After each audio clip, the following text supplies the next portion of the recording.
Los Angeles, your Dodgers have won the World Series. It wasn't our cleanest game, I would say, but I thought the ability to find a way to get it done, ultimately that's what it's all about. And ultimately the players themselves being able to go in there and make the plays necessary to get the dub. This is where Wisconsin gathers to talk sports. Packers, Brewers, Badgers, Bucks. The Wisco Sports Show is on the air.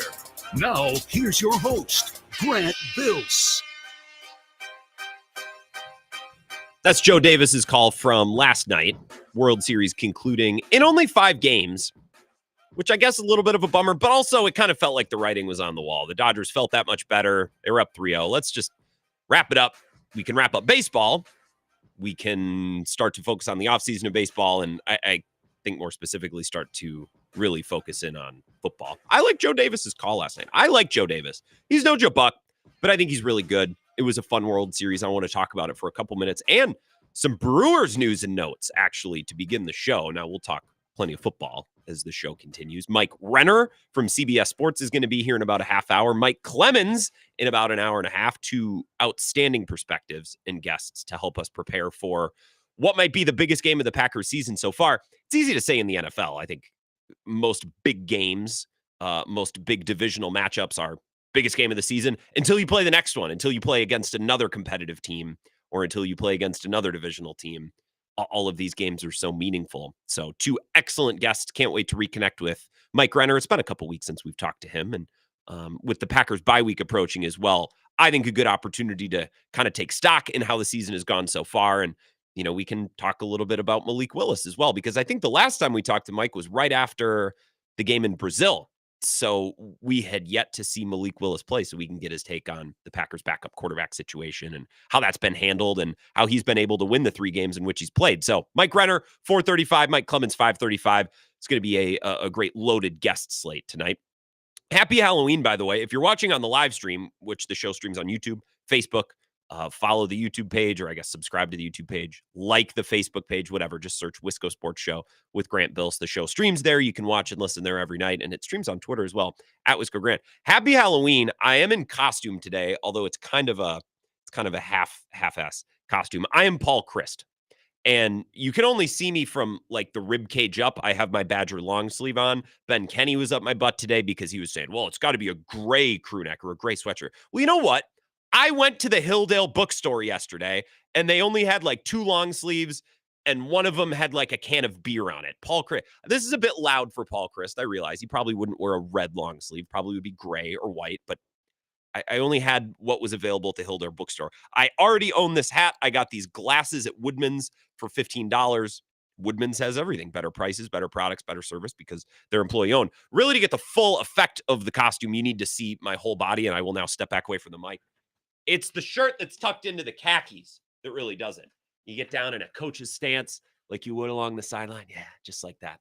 I thought, because our studio is in Madison and everyone was in costume today, I thought potentially, hey, I'll dress up like Luke Fickell. I'll get a team vest. But it was easier to find a Badger long sleeve and a pair of glasses than it was to find a team vest, which, by the way, very unique. And this is part of what makes Luke Fickell so special. Team actually stands for together, everyone achieves more. Luke Fickell, very much a pioneer on that front. No one has ever used that expression before. But yes, I'm in costume. Happy Halloween. I am Paul Christ. I appreciate the opportunity very much. 608-321-1670. Call and text the show. You can comment on the live stream as well. A couple baseball thoughts before we probably spend the rest of the next 2 hours talking Packers. I know the World Series ended in 5 games. I would have liked it to go more. But I don't think it had to go more. I don't know that a World Series needs to go 7 to be great. It's funny. Like, I think the entertainment value of Game 1 has given us more than some World Series have collectively. Like, I think you can go back through the years and add up games 1 through 6 or 1 through 5 of a World Series, and there's entire World Series over the years that don't give you the entertainment value in the intrigue that we got in Game 1. Just Game 1. I mean, that made this a great World Series, just Game 1. Last night had a little bit of everything. It had a comeback. The Dodgers were down 5-0, and they were able to come back and get back into the game. There were some fielding follies by the Yankees, which is really funny. Like, I was on the internet last night reading comments of Yankees fans of all the highlights and, you know, all the posts that are like, congrats, Dodgers. And all the Yankees fans were in the replies like, well, the Yankees gave it away with their fielding. The Dodgers didn't win it. The Yankees lost it. It was like, yeah, but you guys are also down 3-1. It's not like this happened in game 7. Like, you guys were going to lose the World Series anyways. So it happened maybe a little bit earlier than it should have because Aaron Judge can't catch a fly ball and because Anthony Rizzo and Garrett Cole just collectively decided to Yoel Piamps the thing and not field their positions. Okay. Well, the Yankees, we gave it away. Okay. Well, whatever. Okay, so you lost in 5 instead of 6. Sorry, Yankees fans. It was entertaining to watch the meltdown in the field. And we also had, as the game went on, the scoring kind of stopped, but it was fun to watch some pitchers leg it out when you have a closer covering 2 or 3 innings, when you have closers coming in early, and then Walker Buehler slamming the door for the Dodgers was kind of fun. That was interesting. That was intriguing. As I get older, I'm really trying to be able to live with the Dodgers and their payroll. It's like the national debt. Like, yeah, it's there. And it should bother us. And it does bother us to an extent. But you have to just be able to live with it. You know what I mean? Like, if you woke up every morning and the first thing you thought of was like, God, another day living under this national debt. You couldn't exist that way. It wouldn't be fair to yourself to exist that way, to live that way. The Dodgers payroll is like the national debt. Like, yeah, if I wanted to be miserable about it every moment of my life, I guess I could, but that's no way to live. That's no way to exist as a sports fan. I can't do it. I can't exist as a sports fan like that, right? So I'm trying to become more at peace with it. And last night, when the Dodgers won and they're getting lauded and praised on television, I wanted to roll my eyes and I wanted to complain and I wanted to tweet something snarky. It's like, oh, that's what $500 million will buy you, something like that. And then I went on Twitter and I saw all of these whiny tweets from Brewers fans. It's like, I don't want to be one of these people. I can't. So what I did was I Googled pictures of Maryville. I had a visceral reaction, by the way, to looking at pictures of American Family Fields of Phoenix last night. I'll pop open my Twitter on my left side monitor right now. I'll look at this picture that I tweeted, this behind home plate view of American Family Fields of Phoenix. I pop it open. Oh, I feel it. I have a visceral, physical reaction. Oh, I can feel that picture. I can't wait. So that's what I did to kind of calm myself down, getting frustrated about the Dodgers. More so than the payroll, I think the one thing that bothers me about the Dodgers, and Dodgers fans, I swear to God, you can't be mad about this. Like, a Dodgers fan cannot be, well, that's not fair. No, I think this is a fair, valid complaint. And I think Dodgers fans, you'd have to, if I was talking to a Dodgers fan, maybe there's one listening, I don't know. A Dodgers fan would have to be like, taken, noted. I understand why that would bother you. The one thing that bothers me about the Dodgers, and I think, again, it's totally fair, is Freddie Freeman still feels like a Brave. Like, he led the Braves to a title, and he was the face of that franchise. And then the Dodgers are just like, he's ours now. We're gonna have him. He's ours now. He plays for us now. And Mookie Betts, no matter how long he's been a Dodger, he still feels like a Red Sox. He still feels like a member of the Red Sox. I don't know the correct grammatical way to say that. He still feels like a member of the Red Sox. And he was the face of a Red Sox team, led them to a title. And yeah, it's the Red Sox fault. They're the ones who traded him, but the Dodgers are like, he's ours now. We're trading him. We're paying him. He's ours. He's a Dodger now. Ha ha. So it feels a little hired gun-ish. It feels a little mercenary-ish. And I think the only reason that I don't feel the same way about Shohei Ohtani is Shohei Ohtani played for the Angels, and no one cares about the Angels. The Angels don't have a brand like the Braves do or the Red Sox do. Like, if Ohtani played for the Cardinals and then was brought in by the Dodgers, I'd feel the same way. It's like, okay, so 1, 2, 3 in your lineup all feel like they were headhunted from elsewhere. It's kind of lame. And I don't fault the Dodgers for paying for him. They have the money and the sport allows for it. And again, as I get older, I'm just learning to live with that. But I watch Freddie Freeman. I'm like, oh yeah, okay. So he was a Brave, and then the Dodgers just. Mookie Betts, he was on the Red Sox. He was great there. He was the face of that franchise. And by the way, they're probably going to get Willy Adames, and it's the same thing. Willy Adames is the face of the Brewers, the heart and soul of the Brewers. Oh yeah, he's just going to play for the Dodgers now. And we'll see Corbin Burns. Corbin Burns was tweeting googly eyes at the Dodgers last night. I kind of hope the Cubs sign him. I want the Cubs to back up the truck for Corbin Burns. So I'm hoping. Again, I give the Dodgers all the credit in the world. They deserve all the credit in the world. They're great at finding talent. They're great at acquiring talent. They're great at developing pitchers. They're smart. They're a well-run, really, really effective operation and organization. They're really, really great. But so are the Brewers. I think so are the Rays. You know what I mean? Like the Rays are really good. The Rays are really good at talent acquisition and talent identification and pitcher development. The Brewers are great at all those things. The Brewers just don't have an extra $300 or $400 million to spend. You know what I mean? Like it's not that the Dodgers are just buying rings. They're so good at so many things necessary to build a good baseball team. They also just have mountains of money to spend. And as a fan of a team, I think that does all of the things well, find pitchers, develop pitchers, right? Acquire talent, find talent, identify talent like Jackson Churio. But it's like, okay, so now we got to pay are we going to pay Chris Hook or are we going to pay Quentin Berry? Great. That's a problem that we have to deal with this offseason. That's, by the way, really significant news this week. I want to talk about for a couple minutes. So the Brewers were able to retain Chris Hook. Quentin Berry's out of there. He's going to join the Cubs, which when I realized that the Brewers, or when we learned that the Brewers weren't going to retain Quentin Berry, kind of figured he'd go to the Cubs. That's fine. I did some guerrilla reporting today. I have some sources among the Brewers in the NL Central. It's not a ton of sourcing, but I do have some sourcing. And I tweeted this source, and this isn't exclusive. While Quentin Berry has taken a job with the Cubs, he plans to continue living in Milwaukee and will carpool daily with Craig. A follow-up. And again, this is sourced from, I'm not just firing this out there from one place that I heard. I sourced this from lots of people. The Cubs first became interested in Berry because of his base running record as Milwaukee's first base coach. But Counsell also pushed for this because, hey, and this is a quote, hey, an I-pass isn't cheap, unquote. And quote, it makes sense to split the cost with someone else if possible. So good for Quentin Berry. At least Quentin Berry didn't pretend to be son of Bernie Brewer before going to coach for the Cubs. It'd be nice to boo him too.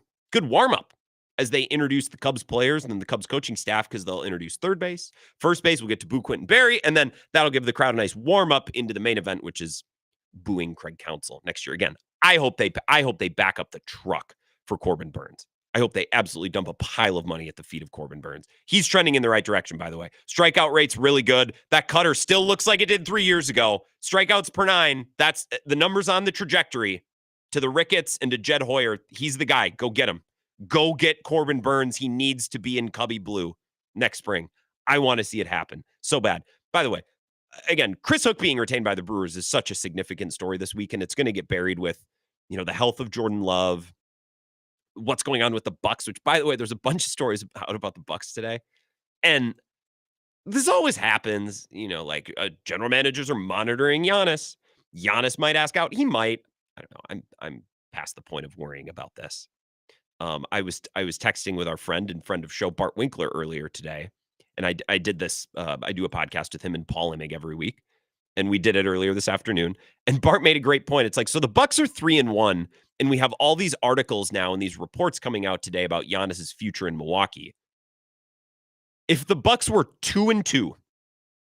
Let's say they had beaten the Nets on Sunday. Let's say the Bucks season proceeded this way. They beat the Sixers on opening night. They lose to the Bulls, their home opener. They win at Barclays on Sunday, and then they lose to the Celtics on Monday night. Change one result from the first 4 games. The Bucks are 2-2. Are we still getting all the story? Are we still getting all the same reporting and the same? I'm not saying the reporting is unfair. The Bucks have gotten off to a bad start. It doesn't look great. And they've gotten bounced in the first round each of the last 2 seasons. I'm not saying the reporting is unfair. I'm not crying foul, and I'm certainly not going to carry water for a team that's gotten bounced way earlier than they should have the last 2 years. I'm not going to carry water for a team that started 1-3 and they don't look interested in playing basketball. Giannis comes out on October 29th and was like, we just got to get to the end. Brother, we're 4 games in. You got 78 more of these things. What do you mean get to the end? Imagine you come to school, you come to class on syllabus week, and the professor's like, excited to have you all in class. What's your name? And I go, my name's Grant. Look, I'm just trying to get to the end of the semester. I'm like, okay, well, it's the first day. So while I appreciate the end goal, oriented approach of your, we got a long way to go. And also, am I going to go rush to buy tickets? Hey, do you hear what Giannis said? Giannis said they're just trying to get to the end healthy. You want to spend $80 a person to go sit in the nosebleeds at Fiserv next weekend? Is Chris back? Probably not. Is Giannis going to play? I don't know. He's questionable. Yeah, let's get tickets. That sounds great. That sounds like a blast. 608-321-1670. If you have any thoughts on what happened in baseball last night, what's going on with the Brewers, what's going on with the Bucks, or of course a Packers thought as well. We're going to start and really get into the Packers at 4:35 when Mike Clemens is here. Mike Renner at 4:30, Mike Clemens at 5:30. A lot of Packers talk tonight, but I want to give you a couple minutes before we get to Mike Renner if you have anything to say. So give me a call or shoot me a text. 608-321-1670. The Wisco Sports Show continues after this. This is the Wisco Sports Show with Grant Bills on the Wisconsin Sports Zone Radio Network.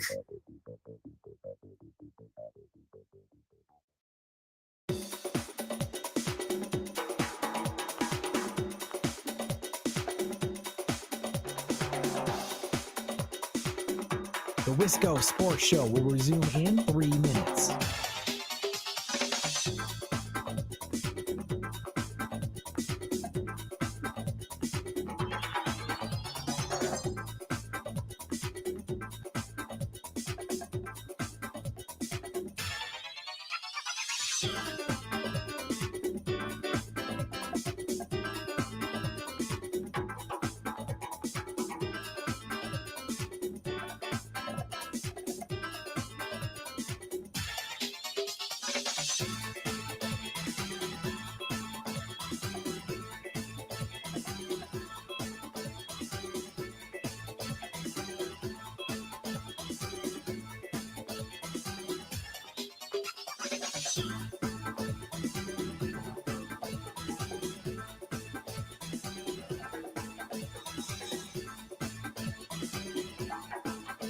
The Wisco Sports Show will resume in 2 minutes.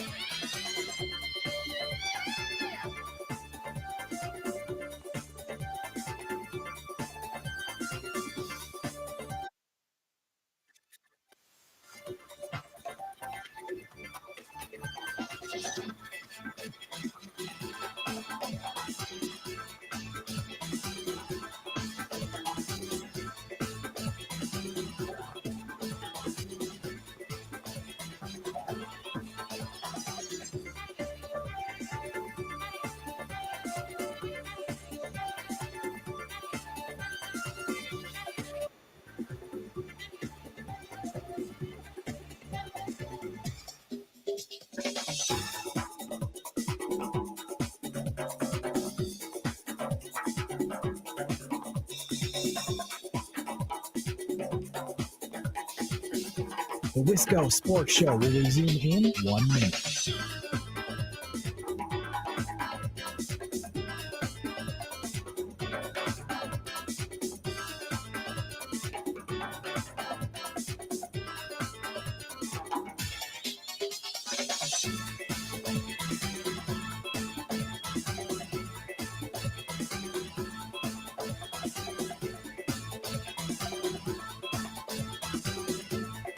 The Wisco Sports Show will resume in 30 seconds.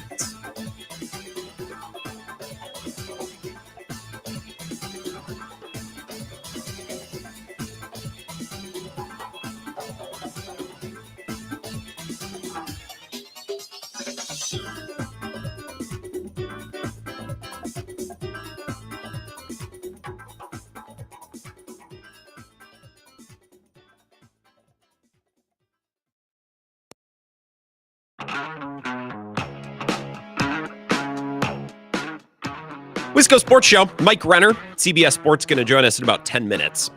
Talk Packers. Mike Clemens in about an hour and 15 minutes. Loaded slate of football talk, Packers talk tonight. And we're going to hear Mike. He's at coordinator press conferences this afternoon, and the injury report.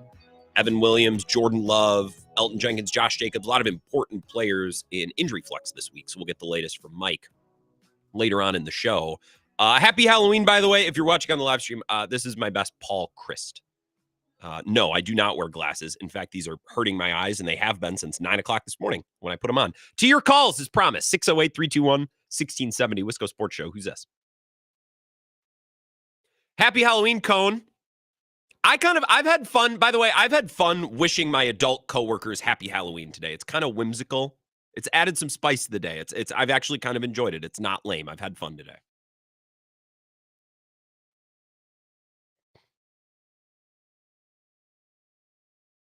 Yeah.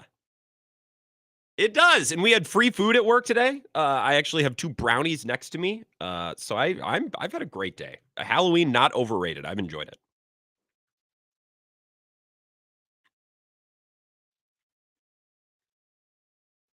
It is. It's all they had at the bookstore. I went to the Hilldale bookstore yesterday. Oh, and by the way, I saw the Shake Shack. So I thought of you yesterday, but this is really the only good option for a long sleeve they had.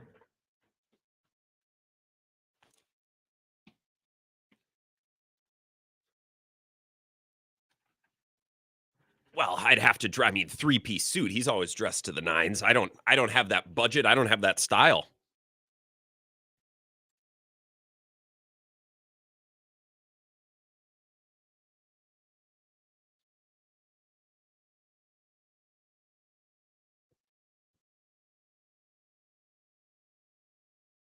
Yeah.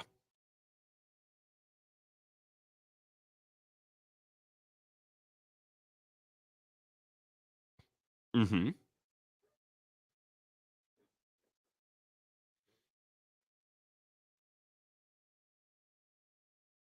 No, I agree, and I think Greg Gard does a great service. We talked about this last year when Stevens Point was in town.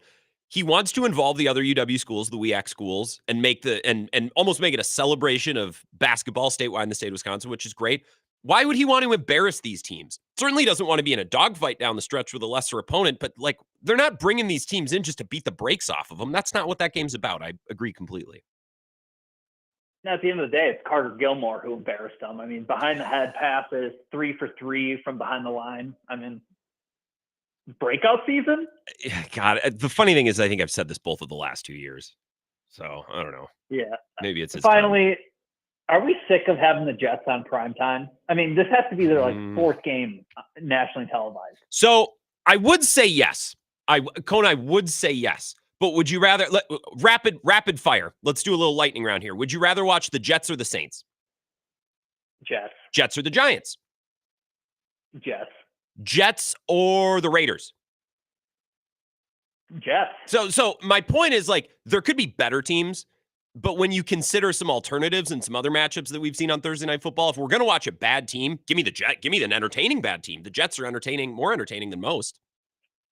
Yeah, it almost seems like it could be like some sort of humiliation ritual that they're putting on Aaron Rodgers. A little bit. You know, the NFL's probably a little PO'd at him for all the, COVID stuff, blah, blah, blah. And then now they're like, okay, you're on the Jets. You guys suck. Well, we're going to put you out, embarrass you so that all of Friday's news cycle is talking about how bad the Jets are, or all of Tuesday's news cycle on a Monday night football game. Well, I also think after last year, they just loaded up all of the Jets games in prime time in the first half of the year because it's like, well, if Aaron Rodgers gets hurt, like we want to get the money from this cash cow before he gets hurt. So I think they just loaded it up Monday night, Sunday night, like just get them all in the first half of the year because I'm not convinced if this is the way that the season trends.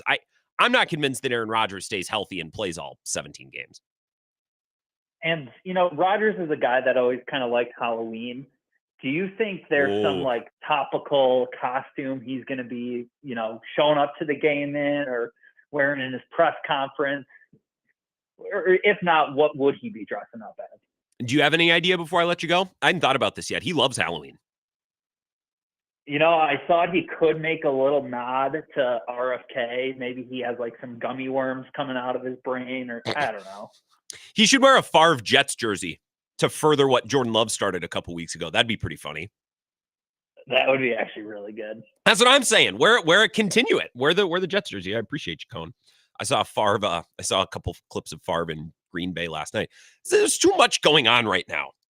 There's presidential candidates in Wisconsin every other week. I can't keep up. There's too much going on. It's baseball. The NBA's back again. And the NBA is like, we're here too amongst it all. And we're all like, all right, fine. But like no one asked for you right now. We have enough on our plate.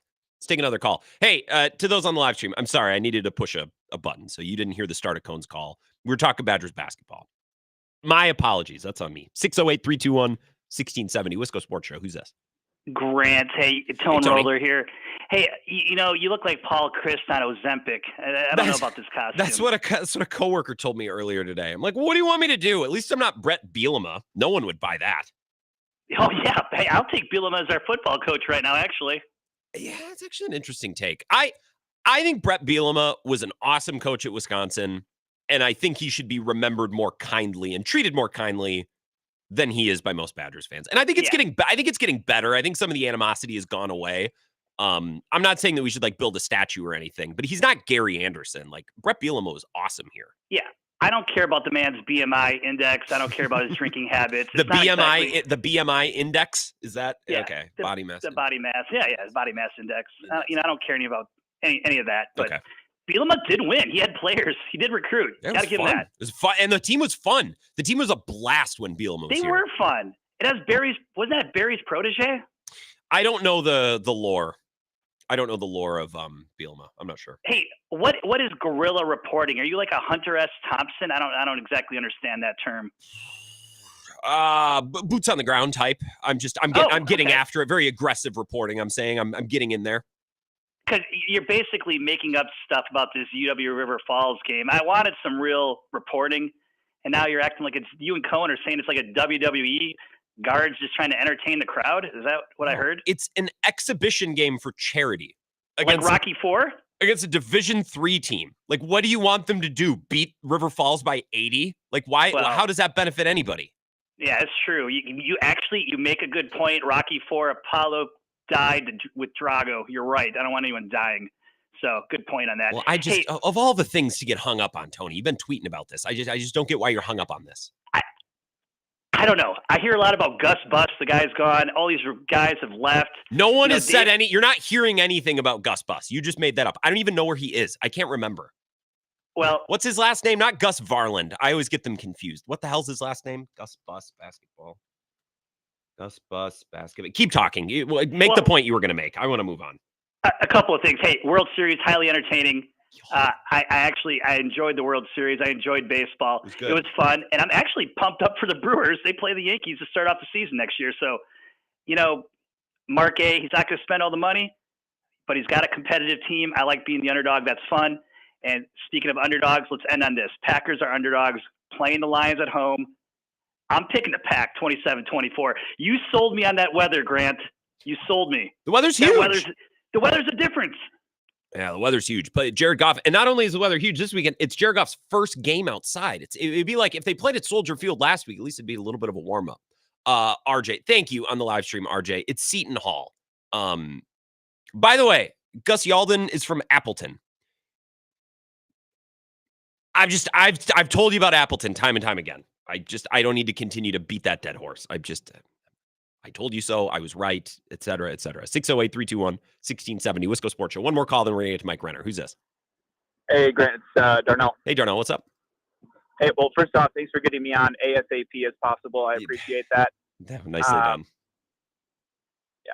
Just I was making a BMI joke if you didn't get that. It was a Department of Redundancies department type of joke. Yes. Yes, sir. I think tonight is a must-win for the Bucks. Or as must-win as NBA games are in October. Yeah, I mean, I don't think a lot of this reporting is completely and totally fair, but this is the way the world works. And if Giannis and the Bucks go out and play well and seem like they're interested in playing basketball, then it'll quiet it down. Yeah, and I think that's all that's needed because, let's be real. When CBS is talking about Giannis wants to go play with much, not as good players, right? He wants to go to Miami and play with Tyler Hero. Give me a break. No, he doesn't. He's playing with Damian Lillard and Chris Middleton. That's lazy reporting right there. But to make it go away, all you have to do is, beat the brakes off a couple teams, and there you go. Yeah. But if they continue to lose, right, and they all of a sudden end up 1-5, 1-6, that is cause for concern. No? Oh yeah. Oh no. Well, no. If that's where this ends up, then yes. I mean, they're 1-3. Again, my question, and it's stolen from our friend Bart Winkler. If they were 2-2, would any of this come out today? Would any of these stories been written today? I would argue no, probably not. Probably not, honestly. But this is the social media instant gratification world that we live in. Fast food TikTok society. Yes. If you haven't won 2 games in the last week, you suck, and you have no chance at the championship. And also, you suck, and also you're a small market, so you suck even more. Well, and here's the thing. If I'm an NBA writer, I got to run Darnell, so thank you. If I'm an NBA writer right now, what's the story? Well, Cleveland's winning. There's no story there. Celtics winning. There's no story there. Chicago's winning. No story there. Okay, Paolo, that might be interesting, but that doesn't move the meter. In the West, the Thunder, no one cares. Golden State's 4-1, but seen that movie. Phoenix, okay, nothing new. Dallas, like, there's no story. Of course, oh, the Bucks are 1-3. There we go. Which maybe is an argument for why the NBA doesn't need to be played right now. If the best content that we can create is the Bucks are melting down and Giannis might leave because they're 1-3. It's like, okay, well, then maybe we don't need basketball right now. 608-321-1670. Send me a text. We're going to come back with Mike Renner, CBS Sports, next. This is the Wisco Sports Show with Grant Bills on the Wisconsin Sports Zone Radio Network.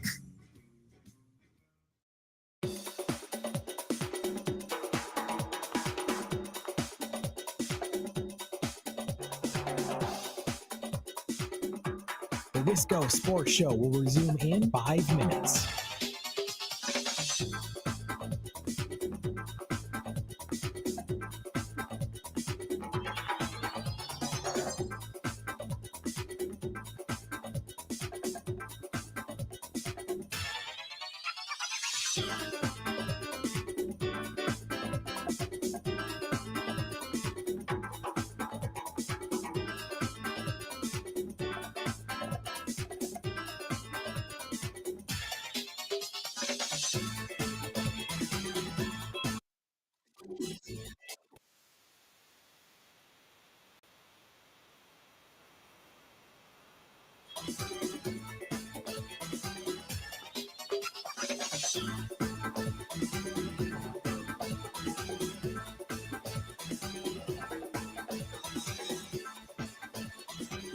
The Wisco Sports Show will resume in 4 minutes.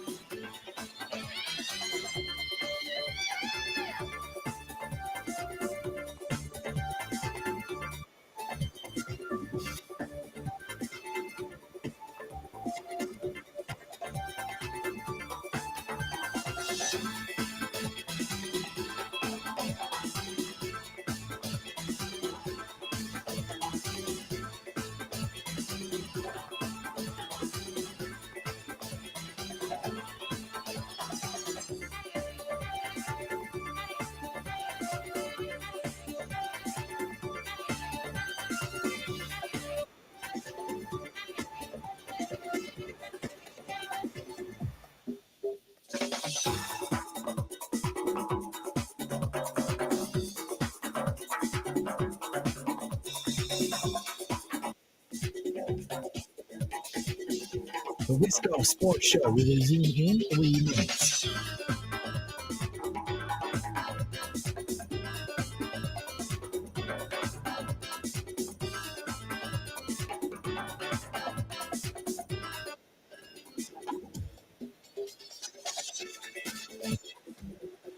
Sports Show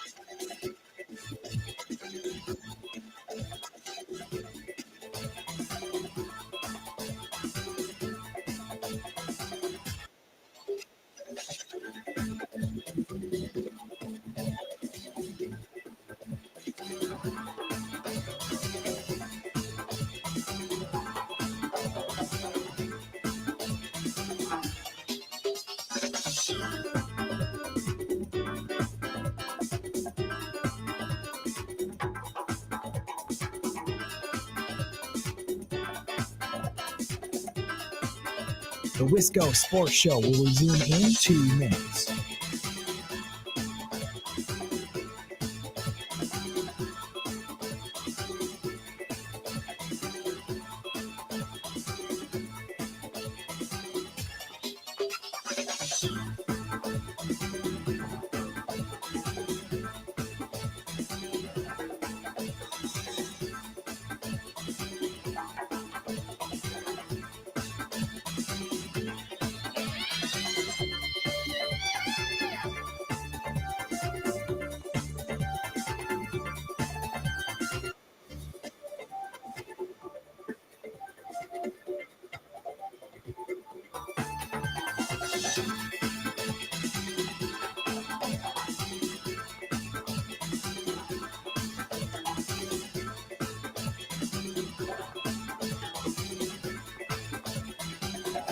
The Wisco Sports Show will resume in 1 minute.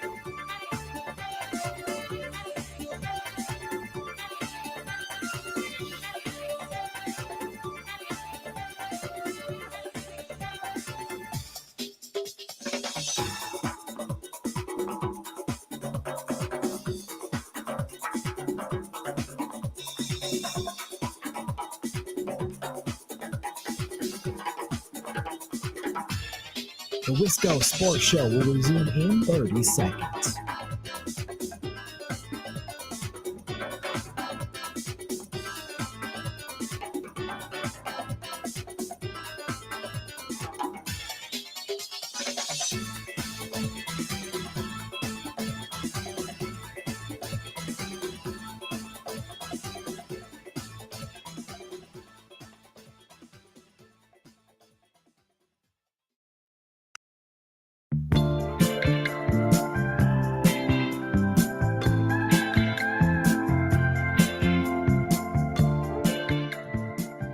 It's the Wisco Sports Show. A happy Halloween. As I was talking about with Cone, who called in at about 4:20, it's actually added some fun spice to my day to wish happy Halloween to my adult coworkers. I thought when I drove in today in my stupid costume that it would be lame. I've actually enjoyed it today. So happy Halloween. Mike Clemens going to be here in about an hour. He probably doesn't even know it's Halloween. He's up there. Jeff Hafley and the other Packers coordinators speaking earlier today. Some injury updates. Mike will bring all of that to us. But before we get to Mike Clemens, Mike Renner is here, CBS Sports.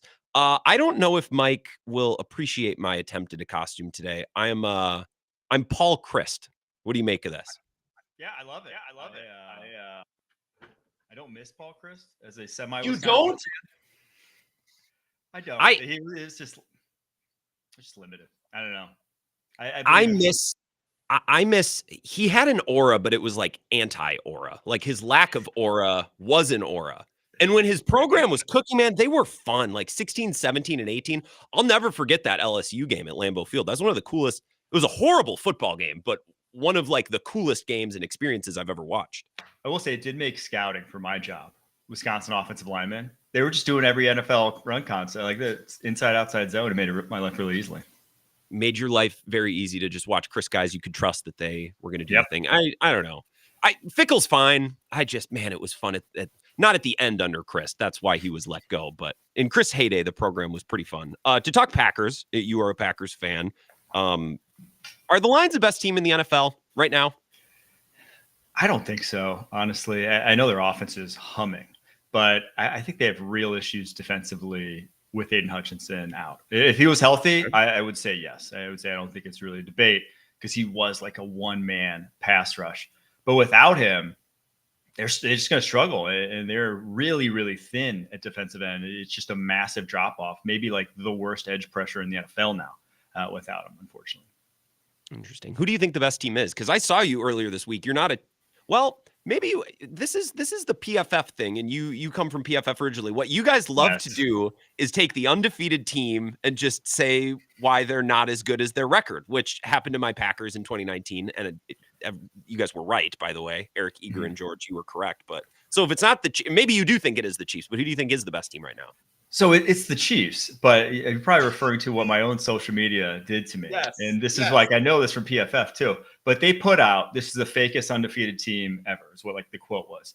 But it was in reference, if you go back, I don't even know if they showed it on the clip actually, because I muted that tweet as soon as it went out. But the question was framed, Pete Prisco, my coworker here at CBS, almost at PFF, at CBS said they're going to go undefeated for the regular season. Like he said, he thinks they won't lose a game this year. And I was like responding to that. I'm like, this is the fakest team to think that they'll go undefeated. Not that they're 7-0 right now. It's just like, there's no way this team ends up undefeated.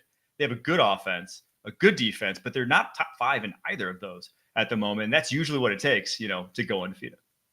So I believe the last time we talked, and that's excellent social media strategy, by the way, because I watched the clip and I'm like, I know that I've never known you to be a guy that like wants to take on the whole internet. So I'm like, but it's great framing because it gets everyone fired up. But I think the last time we talked was after week 1, and it was after Jordan Love had just got hurt and we hadn't seen Malik Willis play yet. And I can't really remember what we said about Malik Willis, but I can't imagine either one of us predicted that he would win every game in which he played. So what have you thought of him so far? and then like also orchestrate a fourth quarter comeback. Yeah, they were down. That's another thing. Like they were trailing. Yeah. I thought they were going to lose that game. No. So yeah, he's far exceeded as a passer. I think I basically went into that saying he can run. You're like build the entire plane out of the fact that this guy's dynamic. And I think the first game they kind of did. What was that? The Colts game. Like they really like ran him as much as they possibly could, and they just shattered, this Colts defense on the ground. But then he passed the second game, and I'm like, oh man, Malik Willis we actually have something there. And obviously down the stretch, the wide leak they ran last week, he put it perfectly in stride of Jaden Reed. So he looks so much more improved, so much more comfortable as a passer. I think if he does have to play, there's a world where they win this game because of what we just talked about. The Lions can't rush the passer off the edge. On the interior, they can, but I think that's where the Packers, I trust them to, not get exposed on the interior against what the Lions are throwing out. And then those guys that they're rushing are like 280 plus off the edge. They can't drag down Malik. They can't find Malik Willis. They are not athletes that can track this guy down. So I would bet on him having a bunch of scrambles in that game if he does play. So I don't think it's a death knell. And I've been very, very impressed. I cannot believe the Titans were willing to part ways with a seventh rounder only, or conditional seventh rounder, whatever it was, to get him.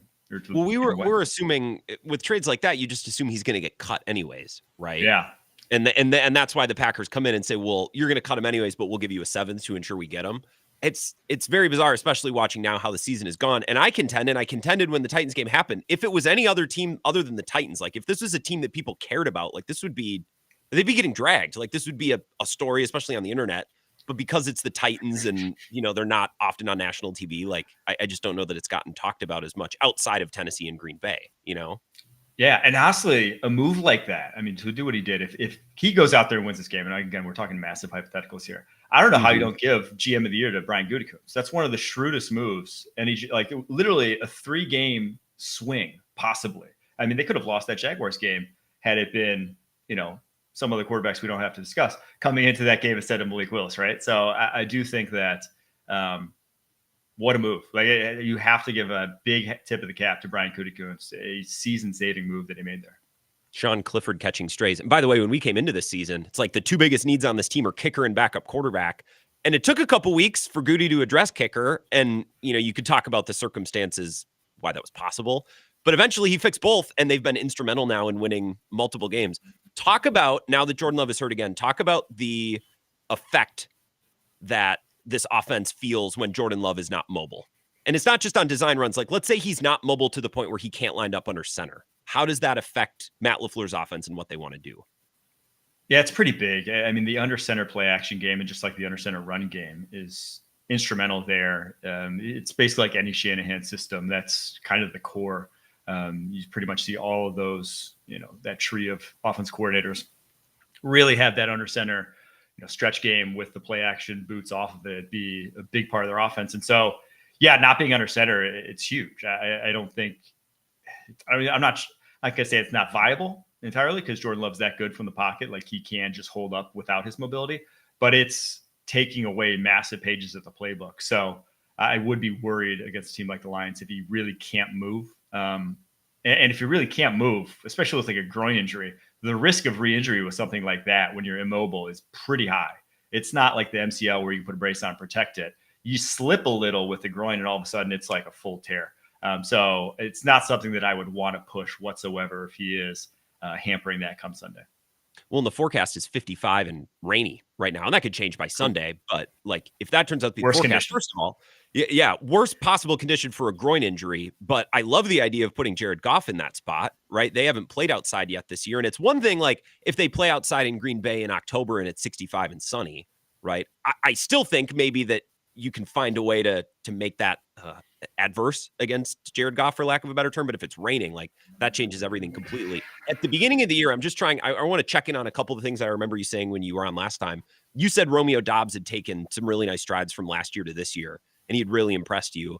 And then there was some drama and he missed a week. But what have you seen from Romeo Doubs? Because he's the one guy, honestly, right now, I trust. Like if it's a got to have it drive, I want the ball going to him because bad things seem to happen more often when the ball's going elsewhere, except for maybe Tucker Kraft. But just talking about wide receivers.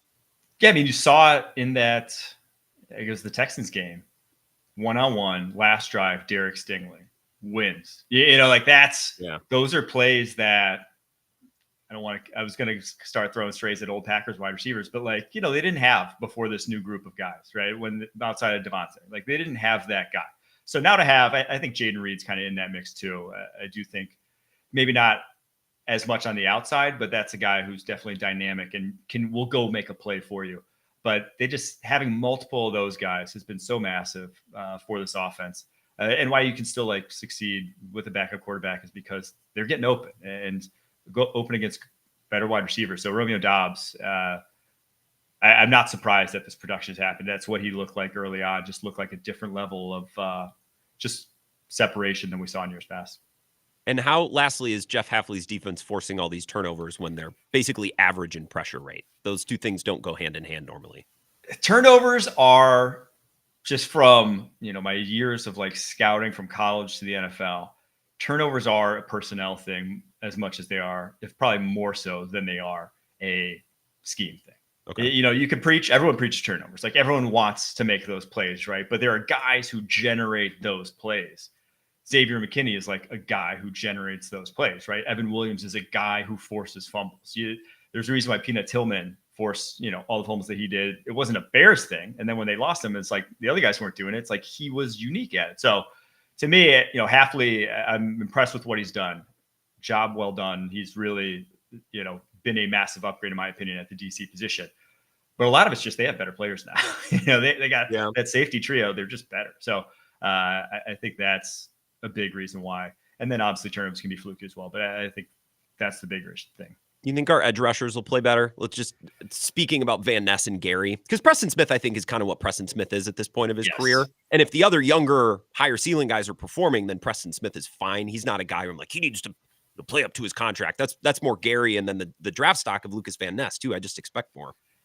Yeah, I agree with Preston Smith. I wouldn't say like there's any level for him to get to, but we've seen Gary play better. We've seen Van Ness, not seen him, but like he was drafted higher. That should be better, right? So Van Ness is the worrisome one because in ways he's almost gotten worse. Like as a pass rusher, you're just not seeing creativity to his game, and it's unfortunate. And even like the thing he should be good at is bull rush is not effective. You're 272. You got 34-inch arms. You're like an explosive dude, powerful dude. How are you not? How is this not translating? And you're just not even seeing like the flashes of it. I think is the most worrisome thing. If you were inconsistent and you saw high end flashes, you could like buy into, but I just don't even see those, unfortunately. So yeah, Lucas Van Ness, that's the worrisome one. I think Gary, he'll just get better with time. And how kind of Hafley learning his strengths and weaknesses, because he's not a complete rusher. There aren't things, he did that Myles Garrett basketball thing the other day. That's not who Rashawn Gary is, right? I don't think he's going to win like that too often. It's just he's kind of a get up the field, get into an offensive tackle, drive him back into the QB guy, right? That's his bread and butter and can work some moves off of that, but he's not a movable chess piece sort of pass rusher the way like a Zadarius Smith was when he was with the Packers. So they'll figure that out. I think then tune that in a little bit more so I can see more production from Gary down the stretch here.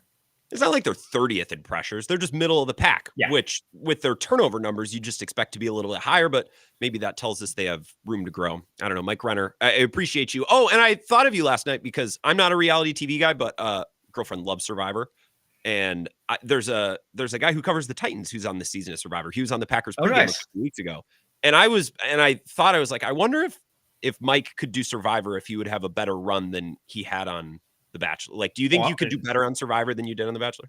It'd be hard to be worse, So yeah, I think I could do better. So networking skills, athleticism, I think you'd have it. I don't know. Just a fun thought. Things I think about before going to bed. It's like, I wonder if we could drop him into a game of Survivor, if he'd be better. I appreciate your time. Thank you for talking Packers with me. Happy Halloween. For sure, Grant. Happy Halloween to you as well. Have a good one. Go Pecco. Go Petco, CBS Sports. Listen to his podcast with Kyle Long, Pushing the Pile. It's very good. And I saw that Chiefs clip earlier this week where he was saying, and I can't remember what the exact lingo was. It's like they're the most fraudulent, undefeated team ever. And I'm like, oh God, this is PFF core right here. Like find the undefeated team and then shoot holes in them and get the fan base mad online. Like Packers fan. We've had that done to us. Happened in 2019. From PFF, Eric and George, who aren't there anymore, but Mike's not at PFF anymore. That's That's PFF school. Day number 1 is pick the best team and shoot holes in them and piss off their fans. It's very good for internet engagement. It's good content, too. Let's take a 3-minute break. We'll come back, wrap up hour number 1, talk more Packers on the Wisco Sports Show next. This is the Wisco Sports Show with Grant Bills on the Wisconsin Sports Zone Radio Network.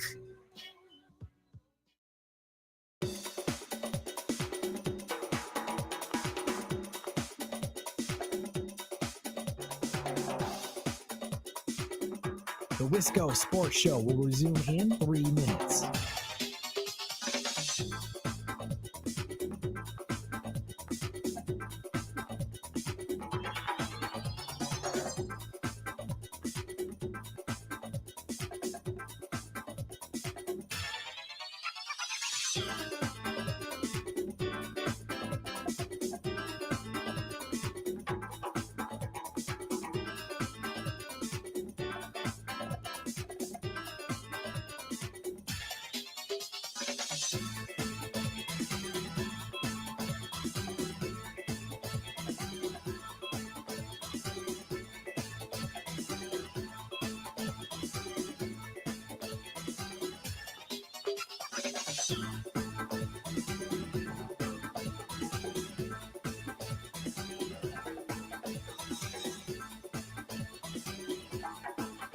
The Wisco Sports Show will resume in 2 minutes.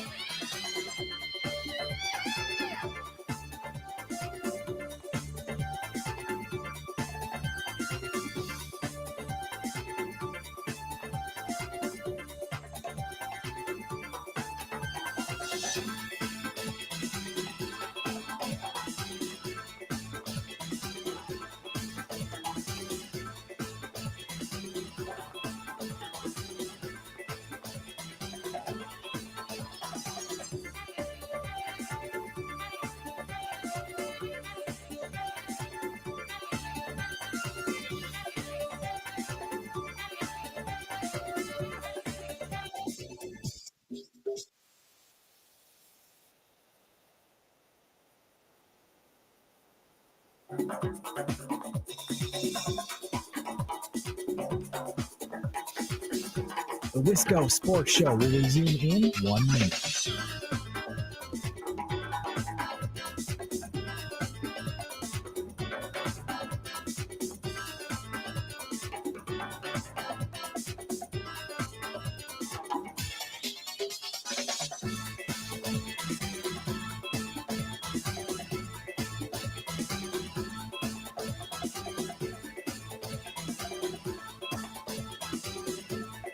The Wisco Sports Show will resume in 30 seconds.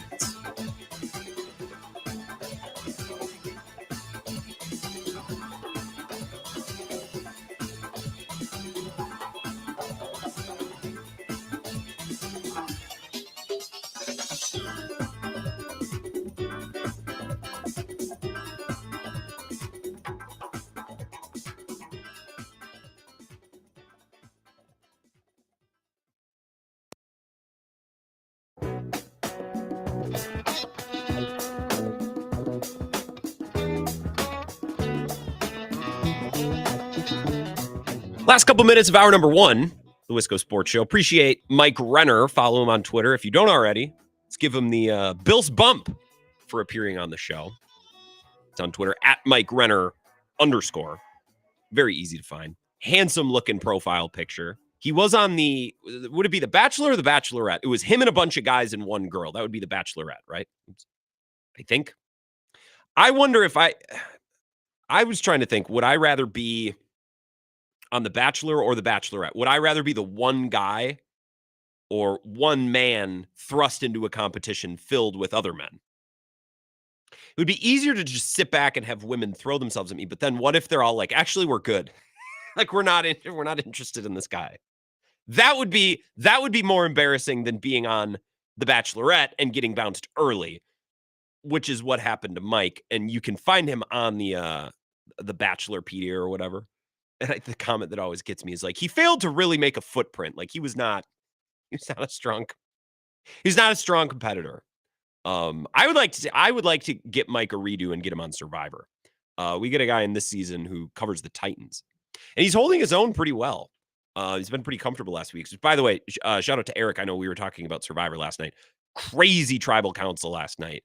And my guy who, I don't know that he's my guy, but I've felt for Soul kind of this whole season just because he was just in such an annoying place in his tribe with the people around him.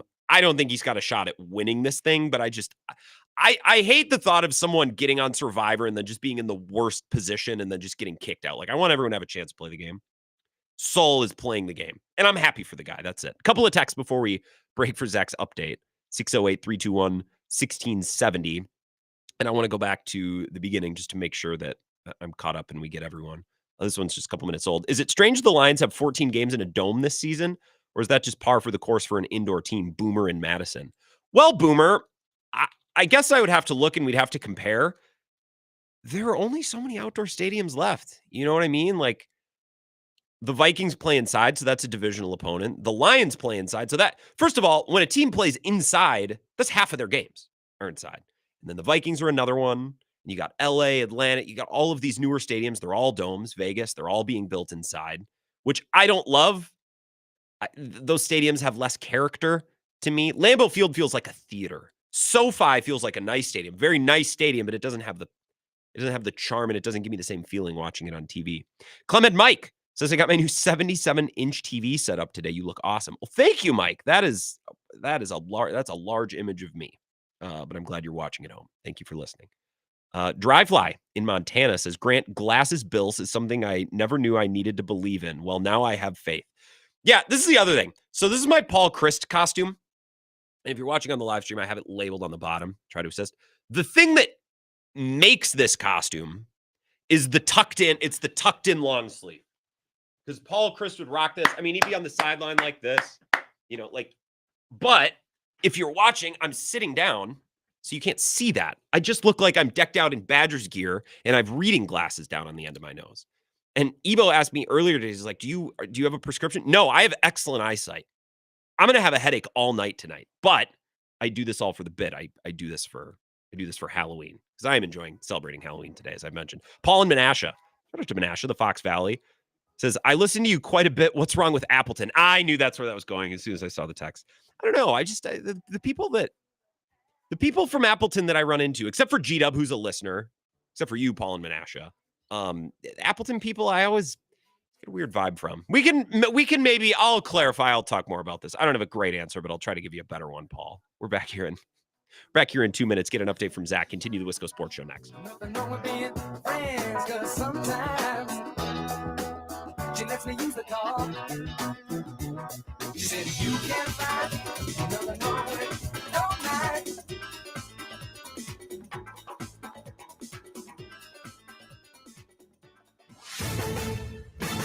This is a Wisconsin Sports Zone update. Well, Jordan Love returned to the practice field on a limited basis today. Packers quarterback dealing with a groin injury did not practice yesterday. All Coach Matt LaFleur would say is that he was limited, and they'll see how he feels tomorrow. Josh Jacobs, Elton Jenkins, and Rasheed Walker were also back.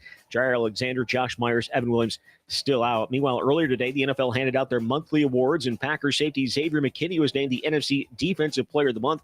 He leads the NFL in interceptions. LaFleur said the honor well-deserved. I think he's obviously made a lot of plays and has been playing at a high level, but I also think it's a credit to his teammates too, because it's never about one man, but certainly he's done a great job and maximized opportunities and made some big time plays for us. So hopefully that'll continue, and I'm confident it will. I think he's a great player, and he's been a great pickup for us. Packers getting ready for a visit from the Lions on Sunday. Kick is at 3:25. Turn to the Badgers. They're going to face off against Iowa on Saturday night at Kinnick Stadium. They have not won in Iowa City since 2018, have lost 2 straight overall to the Hawkeyes. Both teams come in 5-3 and 3-2 in conference play. Kick on Saturday night is at 6:30. Rural Mutual Insurance, keeping Wisconsin strong. Rural Mutual is the #1 farm insurer in Wisconsin for a good reason. As a company founded by farmers, they understand the ag industry and its challenges. Local agents offer farm families the best advice and personalized coverage. Visit ruralmutual.com to find an agent near you. Rural Mutual Insurance, keeping Wisconsin strong. Well, Milwaukee is closing out their 3-game road trip tonight as they face off against Memphis. Bucks just 1-3 to start the season, have lost 3 straight. And Wisconsin going to get its season going Monday against Holy Cross. With this Wisconsin Sports Zone Network update, I'm Zach Heil, Print.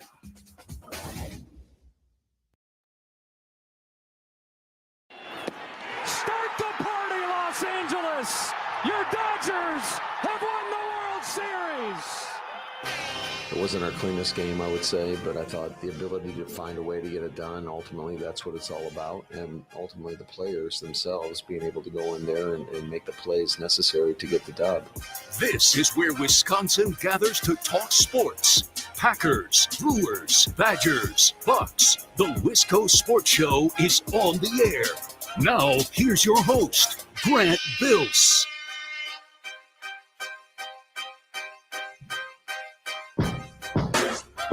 Regarding Appleton, it's more of a personal thing. It's a personal thing. It's just everyone at college that I met from Appleton, I just didn't like them. I just didn't. Again, it's a personal thing. It's 100% personal bias. They just sucked. Most of them did.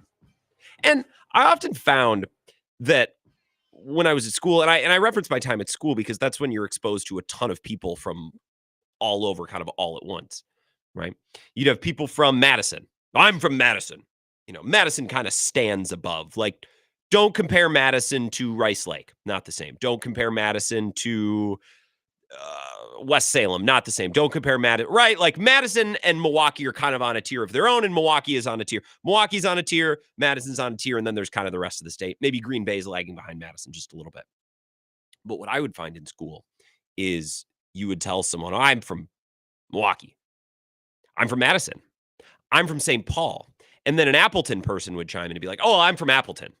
As if those were on. It's not the same. Appleton people, they just think mighty highly of themselves. That's all I'm saying. So I hope that answers your question, Paul. It's very much based in personal experience and not at all in reality. Although it's my reality. You know what, Paul? It's my truth. I'm speaking my truth.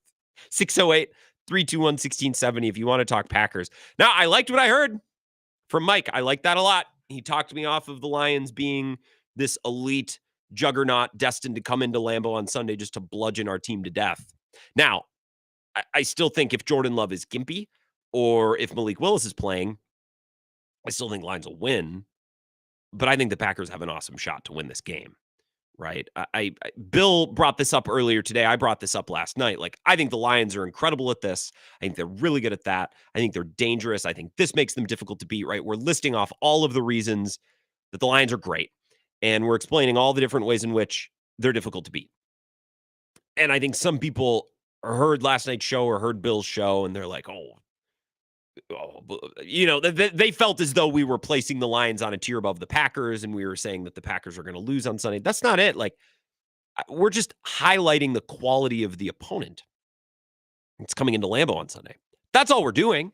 And by the way, if you look up offensive statistics, if you look up offensive efficiency, EPA per play, yards per game, yards per play, all of these things, completion percentage, the Packers are right there with the Lions in so many of these categories. They're top 5. The Packers are in the mix, and sometimes even better than the Lions in a lot of these categories. So it's not that the Lions are that much better than the Packers. I'm just saying, man, the Lions are really, really good.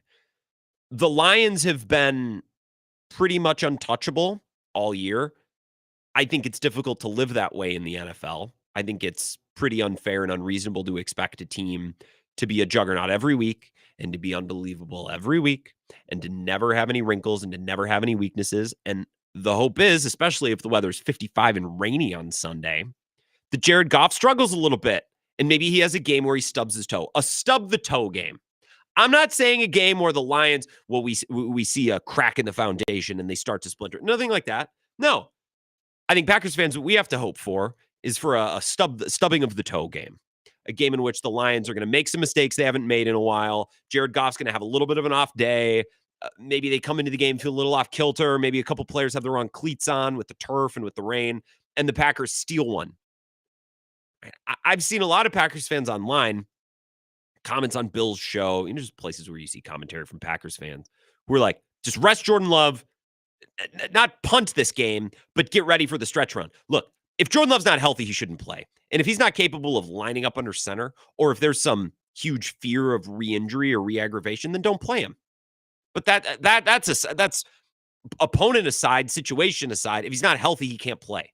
I say that all the time. Forget the schedule, forget the opponent, forget the record, forget everything. Forget when the bye week is. When he's healthy, play him. And if he's not healthy, don't play him. Sit him, play Malik Willis. Right? That's the benefit of having a backup that you actually can game plan for and possibly win some games with, especially at home, right? Even against a team like the Lions. But this is a huge game.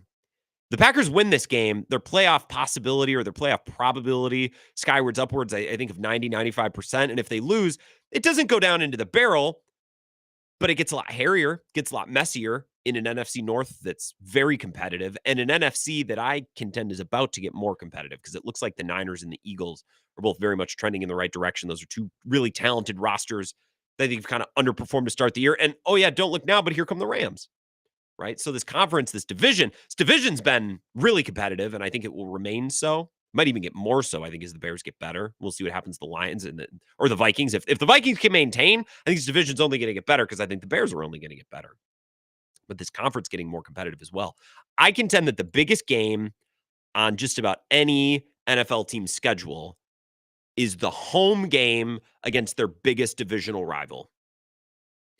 That's maybe the most important, the gotta win it game on your schedule. Especially considering the Packers already dropped a game at home to the Vikings. That doesn't prohibit them from being able to win the division. If the Packers lose this weekend, they could very much still win the division. But in order to do so, they probably have to go on the road and win at US Bank. Very difficult place to play. And they probably have to go on the road and win at Ford Field. It's a difficult place to play. And I know they won their last year. I don't think they're scared of going to play there, but it's a difficult place to play. And I think the Packers snuck up on the Lions a little bit last year. And not sneaking up on anyone this year. Right? That's a dynamic that's very much changed from last year to this year. So it's not that the Packers could lose this weekend and then be out of the divisional race. It's just, man, if you start losing your home games to your biggest divisional rivals, life just gets a lot harder. Life gets a lot more difficult because now to get where you need to go, the path has to include a win at US Bank and or a win at Ford Field. Those are really difficult wins to collect. That's a really, really tough place to be. So this weekend is really important. That's something the Packers have to balance with the health of Jordan Love, the availability of Malik Willis and some of the other players who were injured. Jair didn't practice today. Evan Williams didn't practice today. Aaron Nagler reported that Evan Williams' injury isn't a severe one, but missing 1 week before the bye wouldn't exactly be severe. That would be, missing a week or two with a hamstring pull. That's about it. 608-321-1670. If you want to talk Packers Lions, lots of empty phone lines, so you won't have to wait at all. You can get right in. You can tweet at me at Wisco Grant as well. Nick on the live stream comments, Mike Renner was on The Bachelorette. Yes, I looked it up over the break. Season 14, he was eliminated in week 13. Where did that go? I was going to read Mike Renner Bachelorette. There's a line in this because I pulled it up last time he was on. Let's see. I guess maybe there wasn't a bio. Where did I read that? I love how there's a Bachelorette Wikipedia. This Notre Dame alumni majored in accounting and computer applications and currently works as a football analyst. Mike loves festivals, horse races, and state fairs. He also loves his bulldog, Riggins. Hell yeah. Get this man on Survivor. I want to run it back on reality TV with Mike. Please and thank you. So yes, to answer your question on the live stream, Nick, he was on The Bachelorette. 608-321-1670. Again, empty phone lines if you want to talk Packers Lions. I think this game is going to be juicy, and I'm looking forward to talking with Mike in about 20 minutes because he's going to bring us some sound and some, I guess, commentary, what he heard from Hafley, Stenavich, and others at the podium earlier today. We're not getting much of anything out of Matt LaFleur, that's for sure. You're not getting much of anything out of that guy, and that's been the case. That's par for the course from what we've got. Anytime that Jordan Love's injury has been a matter of question, and it's been a matter of question 4 or 5 weeks so far this young season, he's played his cards very close to the vest, right? He hasn't really given us a whole lot. There's this comment from Josh Jacobs. We played on Bill's show earlier today. They don't want to play for you here. Josh Jacobs was asked about the different looks he sees from a defense when Malik Willis isn't at quarterback versus when Jordan Love has been in at quarterback? It's a short answer, but I think it's an interesting one, and it pertains to the decision the Packers are going to have to make coming up on Sunday. Here's Josh Jacobs. I feel like they play a little bit more honest when Malik is in because they kind of fear his legs. He can move. So they kind of play a little bit more honest when he's in. And it builds on what Mike said. Like, Malik Willis is fast, especially against the Lions. Their pass rushers now without Hutchinson are big dudes. They're interior rushers, which Malik Willis can just take off and run. These guys aren't going to catch him. He's fast. People forget. If you go back and look at his draft profile, his 40 times, this dude can fly. With slippery and wet conditions, and I don't know the state of Jordan Love's groin, I'm almost just leaning towards just play Malik Willis this week. Please. And again, if Jordan Love's healthy and ready to play, then play him. But I just have a hard time believing that a groin injury is going to heal that fast and be ready to go and free from risk of re-aggravation on field conditions like that. 608-321-1670. Let's take some calls. Wisco Sports Show. Who's this? This would be Tim from Sparta. Hey, Tim from Sparta. How are you today? I am really well, Grant. It's a great day to be on this side of the turf. I agree. I agree with that. And happy Halloween, by the way, Tim. Happy Halloween. Happy Halloween to you. Besides the game this weekend, I feel bad for the kids that do Halloween today. Yeah. As opposed to back in the day, because back in the day, you got things like cookies that were as big as your face. Really? And popcorn balls. Oh, my God. In my little hometown, there were 5 little old grandmas that made the world's best popcorn balls, and you literally ran all over town to get those 5 popcorn balls. That was the goal. Where'd you grow up, Tim? Southern Iowa. Southern Iowa. Gotcha. Interesting. I remember when I was little, you'd get the popcorn balls, but they would be the prepackaged ones. No. These were made with extra good corn syrup and the good stuff.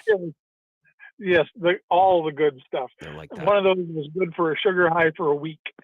But so I'm kind of sad that my grandkids will never, get to see that, or whatever.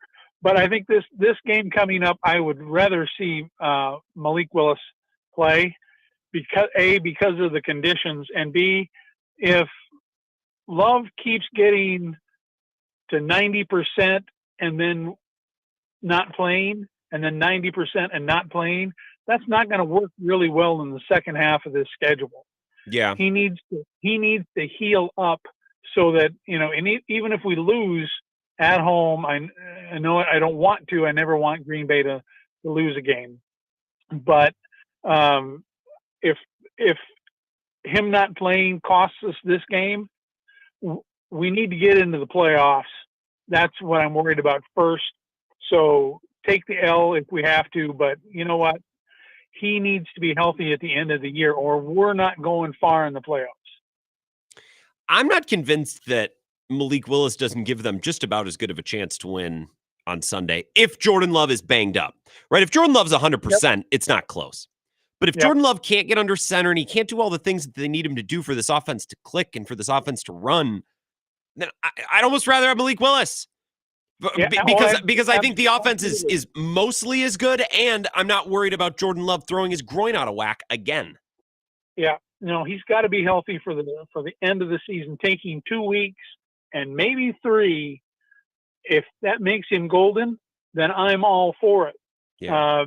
Because LaFleur's offense is based on movement, and it's based on being under center.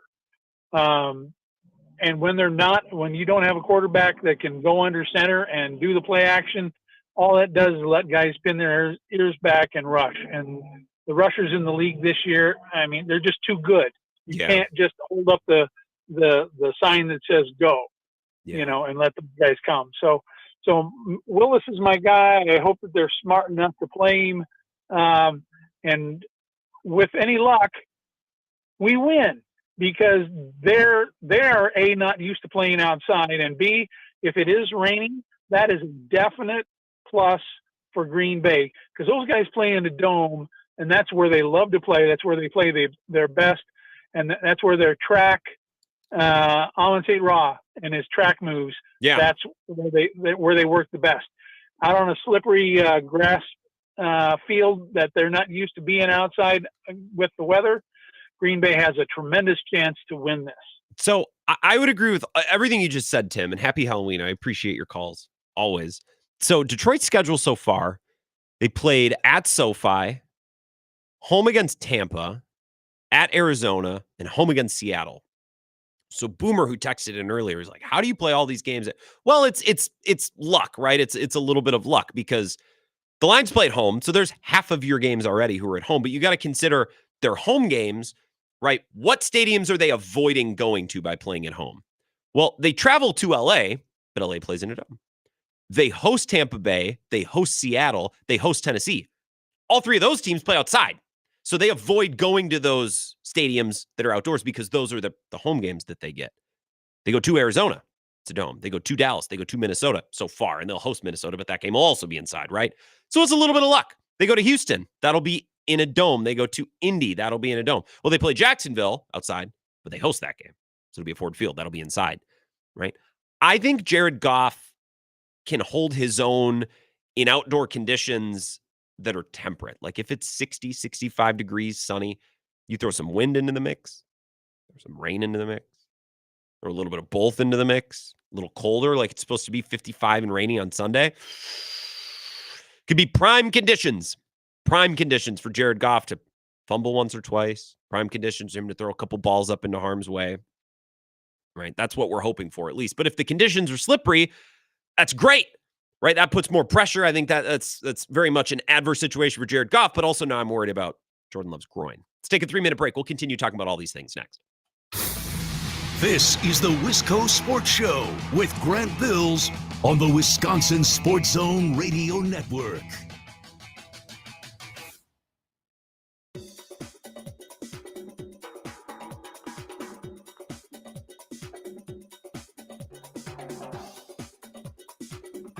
The Wisco Sports Show will resume in 3 minutes.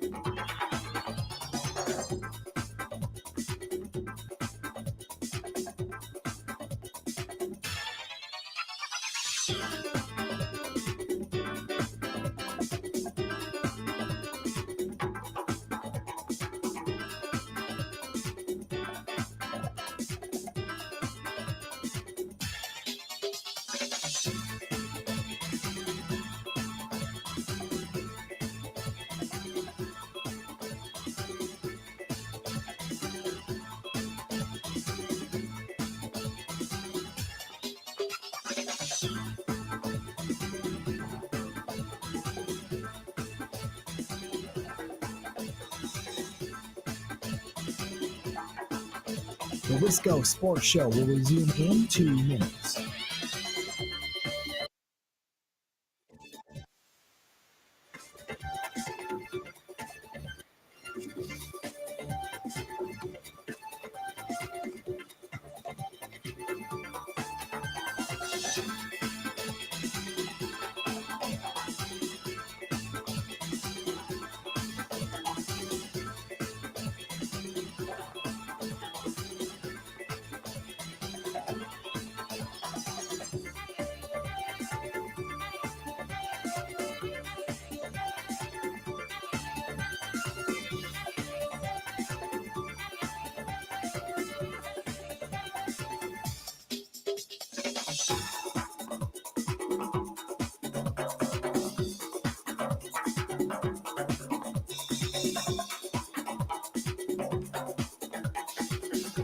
The Wisco Sports Show will resume in 1 minute.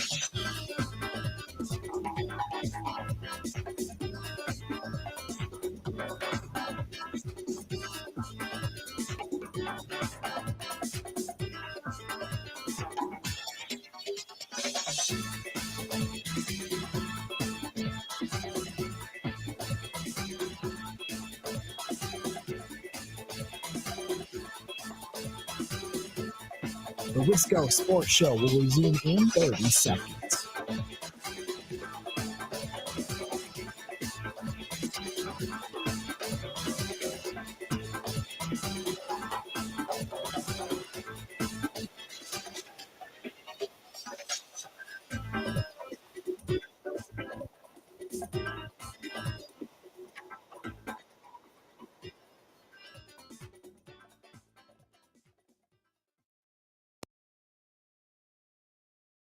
Comparison is the thief of joy. I try not to really compare to what we do. It's whatever Coach Matt calls, and we try to go out and execute the best we can. And, I do what I can to make sure that if it's a play that isn't executed properly, I do what I can to minimize the risk and take care of the ball.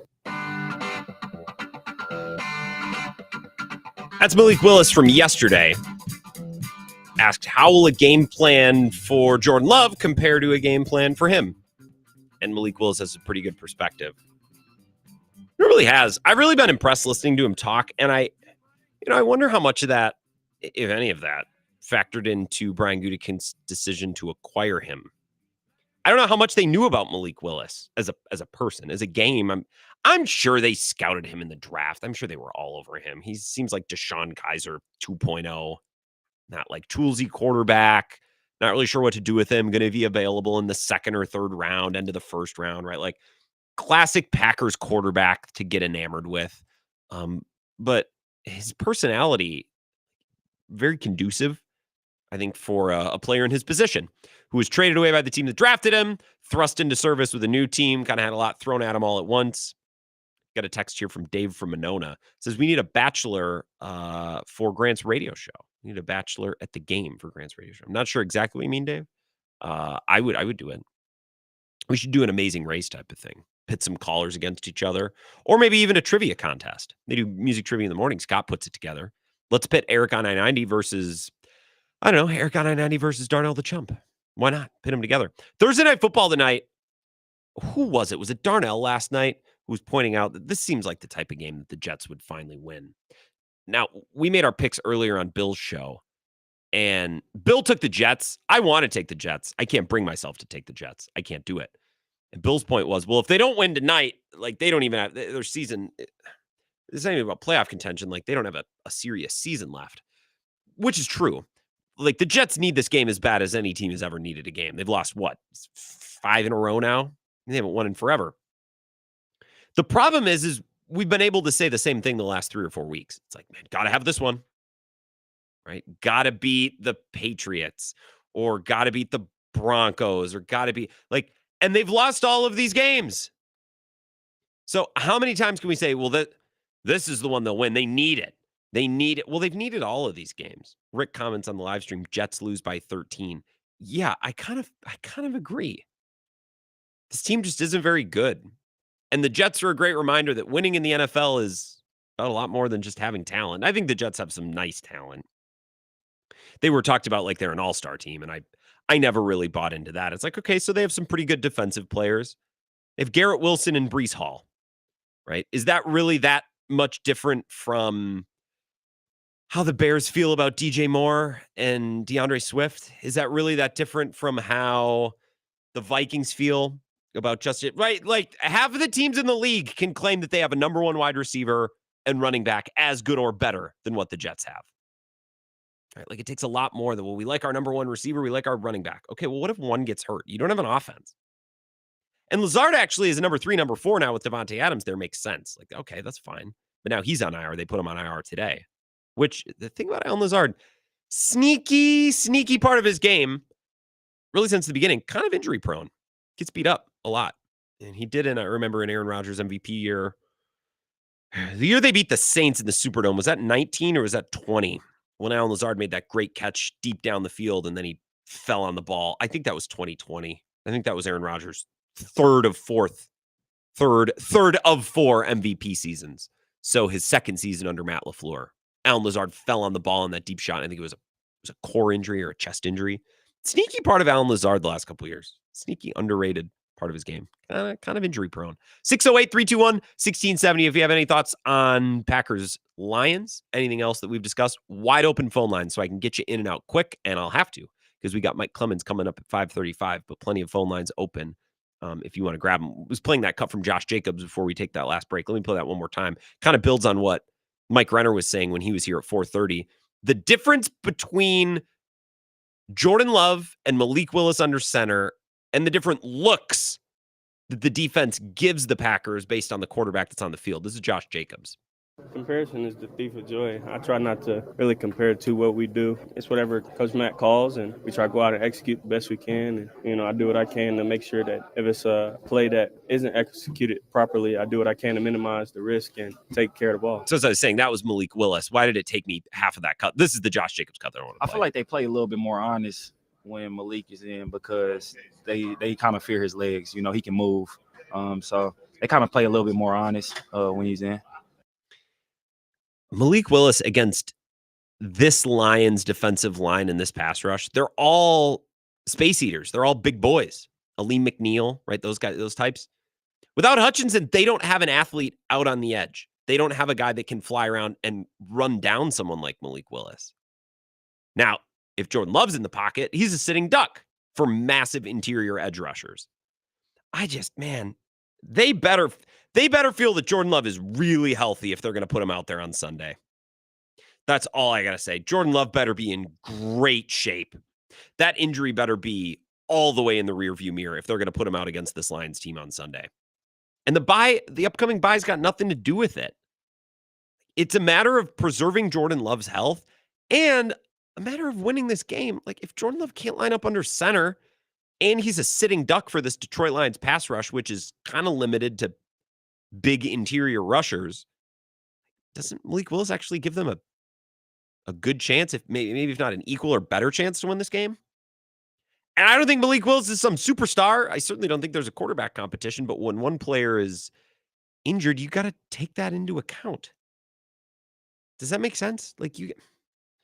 I don't know. I'm worried. Jordan Love back at practice today, which is a great sign that he's trending in the right direction. If he wasn't at practice today, I'd be really worried. Not just about this weekend's availability, but how severe that injury actually is. But I don't know. I'm feeling maybe Malik Willis makes more sense, but I don't know what's going on medically. Let's take one call, and then we'll get to Mike Clemens. 608-321-1670. Wisco Sports Show. Who's this? Hey, Grant, Clemhead Mike. Hey, Clemhead. How's it going? Good. How are you? I'm doing good. I like my my Paul Chris costume today. It's added some spice to my work day. I have enjoyed your costume all day. You can take the glasses off now, Grant. You said they were bothering you earlier. No, I'm just looking over the top. I'm looking over the top. I noticed that you shoved them down during the day because, I used to wear glasses. I've had laser surgery, and putting on a pair of glasses just seems like it pulls my eyes off the sockets. It's hard. Yeah, it stings.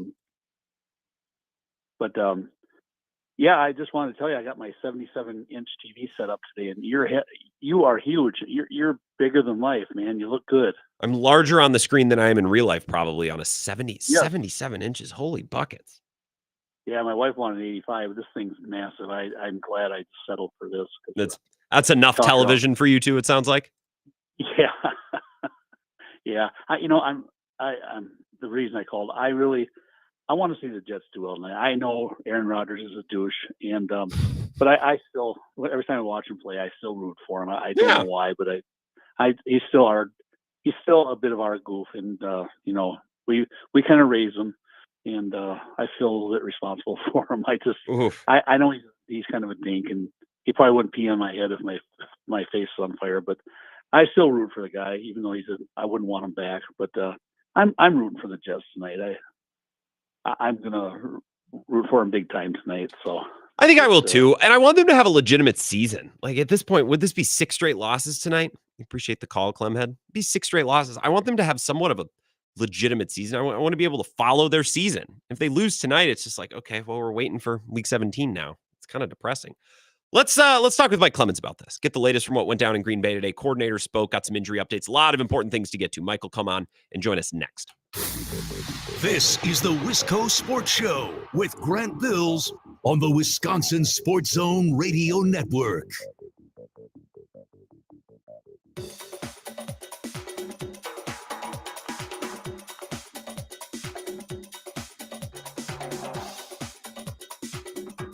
The Wisco Sports Show will resume in 5 minutes.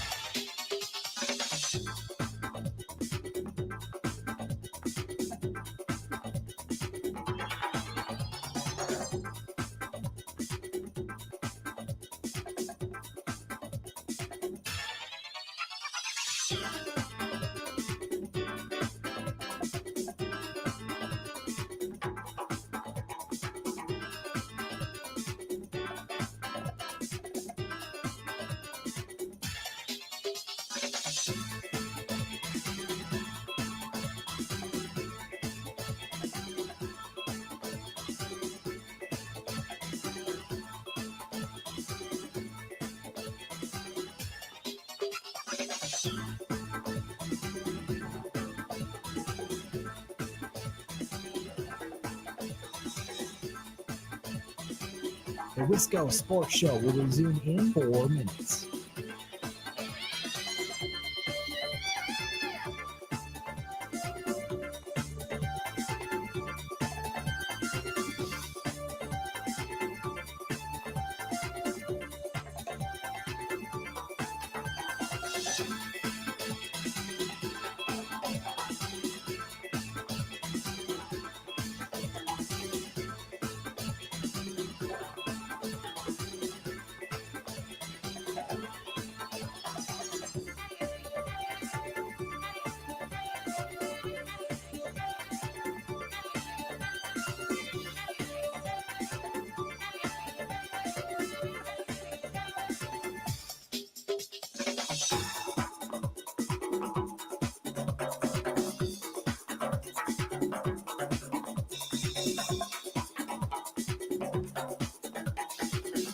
The Wisco Sports Show will resume in 3 minutes.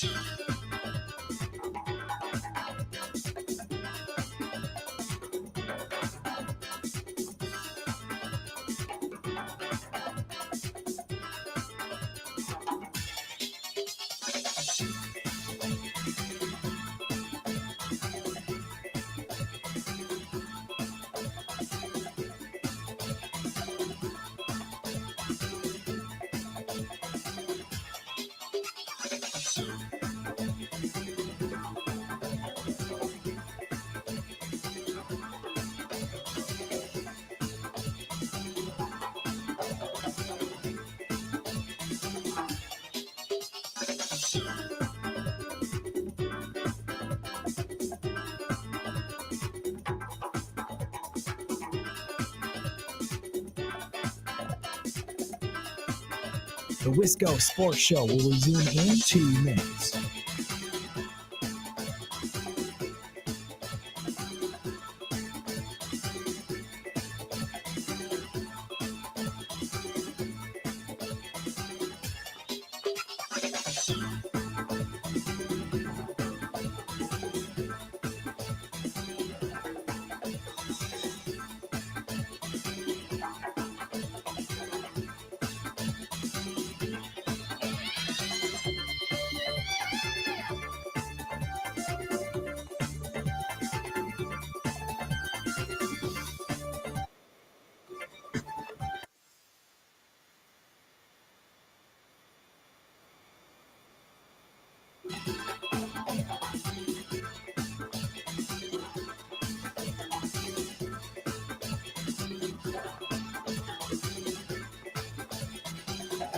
The Wisco Sports Show will resume in 1 minute.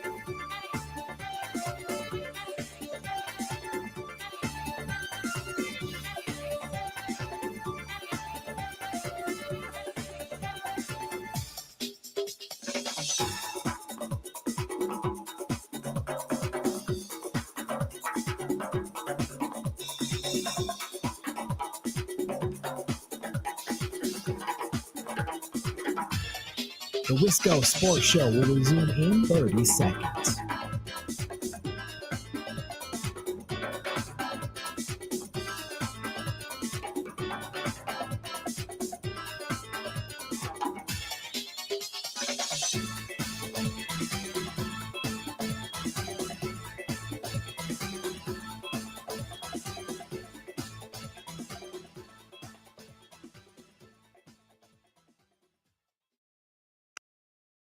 How was that moment this morning in the team meeting when Matt announced that Xavier was named NFC Defensive Player of the Month? He was awesome. I had no idea. So I don't think he had any idea either. So when the picture went up in the team meeting, I mean, that was really cool. That's Jeff Hafley within the last 2 hours describing how Xavier McKinney came to learn that he was NFC Defensive Player of the Month. Not a shock. It's kind of cool. Edgerrin Cooper, Defensive Player of the Week. Mike Renner joined us back at 4:30, and I asked, hey, how are they getting so many turnovers? Like, I understand that it's a talented defense, but they're not pressuring the quarterback. They're average. They're middle of the pack in pressure percentage in the NFL, and typically pressure leads to turnovers. The Packers have, I believe, 19 through a couple weeks. And he said, look, in my time of scouting in college and covering the league, turnovers are mostly a talent thing. Like, you can scheme them, and you can preach the importance of turnovers, and that matters to a degree, but They added a guy like Xavier McKinney. Sometimes it's that simple. Like Xavier McKinney is really good, and he's the type of player that forces turnovers. Now he's being rewarded with that type of prestigious honor. They learned about it in a meeting together today, which is pretty cool. Mike Clemens up in Green Bay to cover all the proceedings earlier today. Michael, good evening. How are you? Pretty good. You remember when Jordan Love had that week holdout before they got his contract put together? Yes. Seems like Sean it was Clifford years ago now. Yeah, and Sean Clifford was in at quarterback and throwing like a pair of picks every day. Yeah, that's right. But that's when Xavier McKinney or Evan Williams, the rookie, and these other guys, these guys were picking off passes left and right. And so Noah LaFleur was like, "Hey, when did you think that you might have something here with Xavier McKinney?" And he says, "At dinner." Really? Like when we brought him in to twist his arm and say, "Why don't you come to Green Bay and be a free agent?" They went out to dinner, and he said, "I was blown away at dinner." Like, oh man! Just by the way, he was able to discuss football concepts or the type of personality, the stuff he was made of. What specifically? I'm sure it was a combination of all, but did he mention anything specifically? Just his questions. Okay. What are we going to do here? What are we going to do there? I mean, just what his priorities were and how articulate in a football way that he was. I mean, it's like, and he's 24 years old. It's like talking to a young position coach. And so I asked, Hafley today, the defensive coordinator, so, we understand that, LaFleur opened up the team meeting first thing this morning, put up this graphic and said, congratulations, NFC Defensive Player of the Month, Xavier McKinney, Green Bay. And I asked Hafley, so what was that like for you and the defense today? It's a credit to him. And I told the defense today in front of the defensive staff too, I congratulated him just like we're sitting here in front of the whole defense. But I also said, everybody needs to get credit in this room. That's rush, that's the linebackers, it's coverage, and then it's ultimately him making those plays. But that's when you play good defense together and you have success and you win games, guys are going to get rewarded, and he deserves to be rewarded. He, in my opinion, is the best safety in the NFL, and he's starting to be seen by everybody. And I'm so proud of him, and it doesn't surprise me. The growth that he's had too, I can already see it. He's become one of the best leaders on our team. He's one of the best practice players on our team. He's got an unbelievable attitude. He's always studying, and he's young. I don't even think we've seen close to how good this guy's going to be. It's just right now everybody's starting to notice it because he's got huge production. And it's not just the production. It's like I said last week, don't get bored. People aren't throwing the ball in your area. Well, they do, and look what happens. He gets another one. So that's a credit to him. Ryan Downer, DA, Perk, all those guys are doing a great job with him. And I'm really proud of them. And there's so much more to come. So, Mike, I know this probably isn't front of mind for you, but what came to mind when listening to that clip, I'm like, how did the Giants let a guy like that get away? And Mike, the Giants might tell you, or the general manager might have told John Mara, the owner, well, we're not in a position where we can spend money on a guy like that. Okay, but then what does that say about your team? How bad of a spot do you have to be in as a roster and a team where you can let a guy who's still young, by the way, it's not like he's 29, where you can let that guy walk out of the building? Like, it's unbelievable this guy was even available for the Packers to sign. Listen, an interesting view is the New York Giants Hard Knocks off season. It's about 4 or 5 episodes. Yeah. And you see, their GM and John Mara, the owner, third generation. And the GM is explaining, we may lose Saquon Barkley. And it's like, he's 28 and here's his list of injuries. Here's how much he's probably going to get on the market. And, do you want me to spend that? I can get 3 players for that money, and we could use that. It's a running back. Sure. And the owner's like, yeah, but he's like the face of our franchise. He's our first-round pick. He's a great player.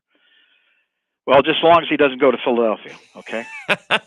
Yeah. It's on tape. Yeah. That's on tape. That's the wildest right thing. There. The Jets let force of habit. We could talk about all the dumb thing the Jets have done too, but the Giants let maybe their 2 best players go, except for Dexter Lawrence and maybe Andrew Thomas, or left tackle. And then they made a TV show about it this offseason, Mike. Well, and they went in all chips to say, hey, we think that Daniel Jones can turn it around. Which was also, we think he can turn it around. Which was also dumb. Well, we're 8 weeks in, we're finding out Daniel Jones is part of the problem, not going to be part of the solution. Of course he is. So now here's a weird reaction. the safeties coach. He's technically now defensive back coach. Everybody got a little bit of a bump up. Ryan Downer, he just mentioned there. This is the safeties coach. Now, so then after team meeting, then they go into their position meetings, defensive backs meetings. And here's what the defensive back coach's reaction was when I asked him about, so, how about Xavier getting that award, NFC Defensive Player of the Month? I didn't talk about it in the position room. Matt said something to the team about it, and I went right to X when he walked out, just like I always do, and I told him to ignore that noise because I don't want him looking at that stuff right now. And naturally, he's going to. Let's be real. He sees it, he hears it. That's a great honor, awesome. But that's not the goal that we set out. That's not the goal for himself that he set out. And that sounds like a little coach speak, but I really believe that.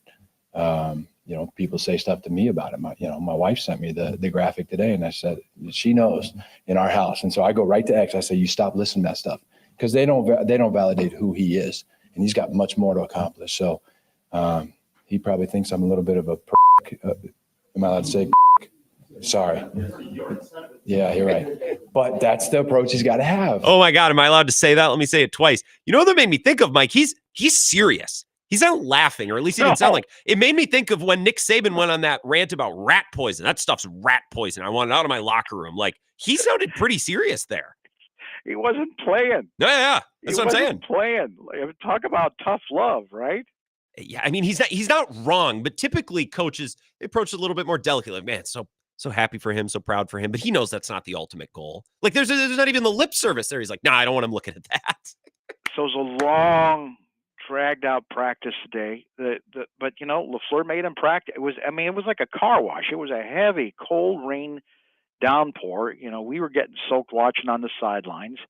But I checked the forecast, and he's right. 60% chance of showers. Temps in the low 50s at best for a 3:25 kickoff. It'll probably be in the 40s through most of the game. This is what they're going to play in, kids. Yeah. And the Lions have not played a game outdoors yet this year, I guess. Isn't that weird? Yeah, it's wild. Season? It's a lot of luck, right? All their home games are obviously indoors, but the games that they've hosted, they hosted Seattle. They don't have to go there. They hosted Tampa, so it's just kind of luck the way that it's played out. So the players are a little gassed, and they're, after their showers are drying off, and we just only had a couple of minutes left in the locker room. But Xavier McKinney, good enough, who's granted a lot of interviews this year. Yes, he has. I went up to him. I said, hey man, how did it feel when Coach LaFleur announced NFC Defensive Player of the Month? I felt good. I mean, me personally, I think there was another month that I should have wanted to, but I don't really make those decisions. But at the end of the day, it's a great honor, and I'm happy about it. But there's more to do, and there's more that I want to accomplish, and I'm just get back to work. Coach Heffley said the other day, have you noticed last couple of weeks I haven't thrown his way? Yeah. Has it felt that way these last couple of games? For sure. I think teams are gonna get back to doing it, obviously. So just always being prepared, making sure that I'm ready to go, and making sure that I'm being intentional about my details and where I need to be on certain calls and certain plays. So just always staying locked in, no matter the situation, no matter kind of what's going on throughout the game, but just making sure I'm always ready. So when that time does come and that opportunity does, present itself, that I'm ready to go.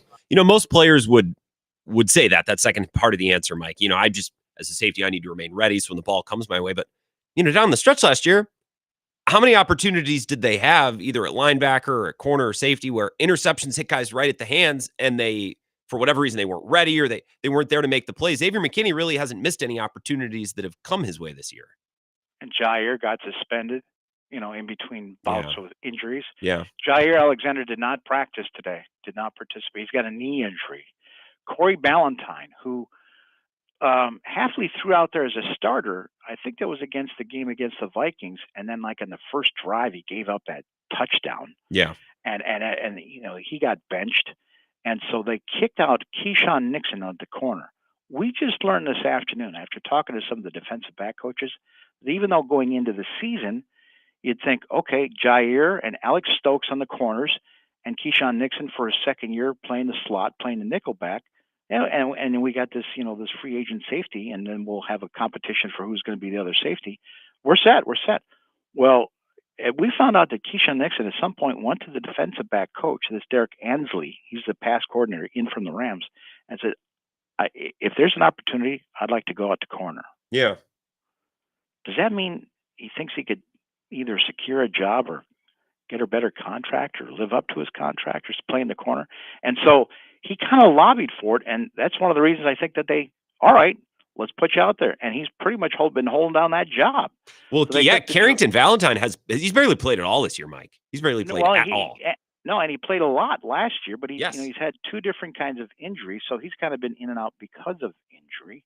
And the other thing is that, Bullard, at the rookie, moved up from safety into the slot and has done a really good job. Now, Evan Williams is also out. He's done a tremendous job at safety, but he's hobbling around on a hamstring, so he ain't going to play this weekend. And so you start talking about this defensive back group. Who's going to line up now this week against Jared Goff, one of the most accurate passers in the league right now, against Amon-Ra St. Brown and Allen Robinson and, Sam Laporta, the tight end? That's what you've got to be thinking about. And then Eric Stokes, who at some point got benched in the Jaguars game after blowing not one but two coverages again. Now, one of the coaches said that Stokes, listen, he's a great kid. He works very hard. He comes early to what we call our DB class meeting. So they like the effort that Stokes is doing, but he keeps making assignment errors. On offense, at center, you know how Josh Myers had to leave at the end of the Texans game for a few plays and then come back out? Yes. And Elton Jenkins kicked in from left guard to play snaps, at center for a couple of, those key moments toward the end of that game, to the nail biter. I talked to Josh Myers today, who did not participate today, right? Yeah. Mm-hmm. So that's 2 days in a row. His left wrist, he can't open his left hand all the way. I mean, it's like it's holding a cup in the air. That his seems left less wrist than is ideal. He's had it MRI'd, so it's like, okay, it's not.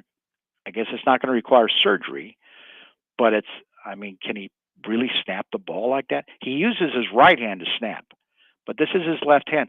But this means, he can't use that thing unless they put a club on it to hit the sternum of a nose tackle for pass protection. Or grab, get a hold of anything or anybody. Right. Or, to try and bust that, A gap between him and Elton Jenkins off to his left-hand side.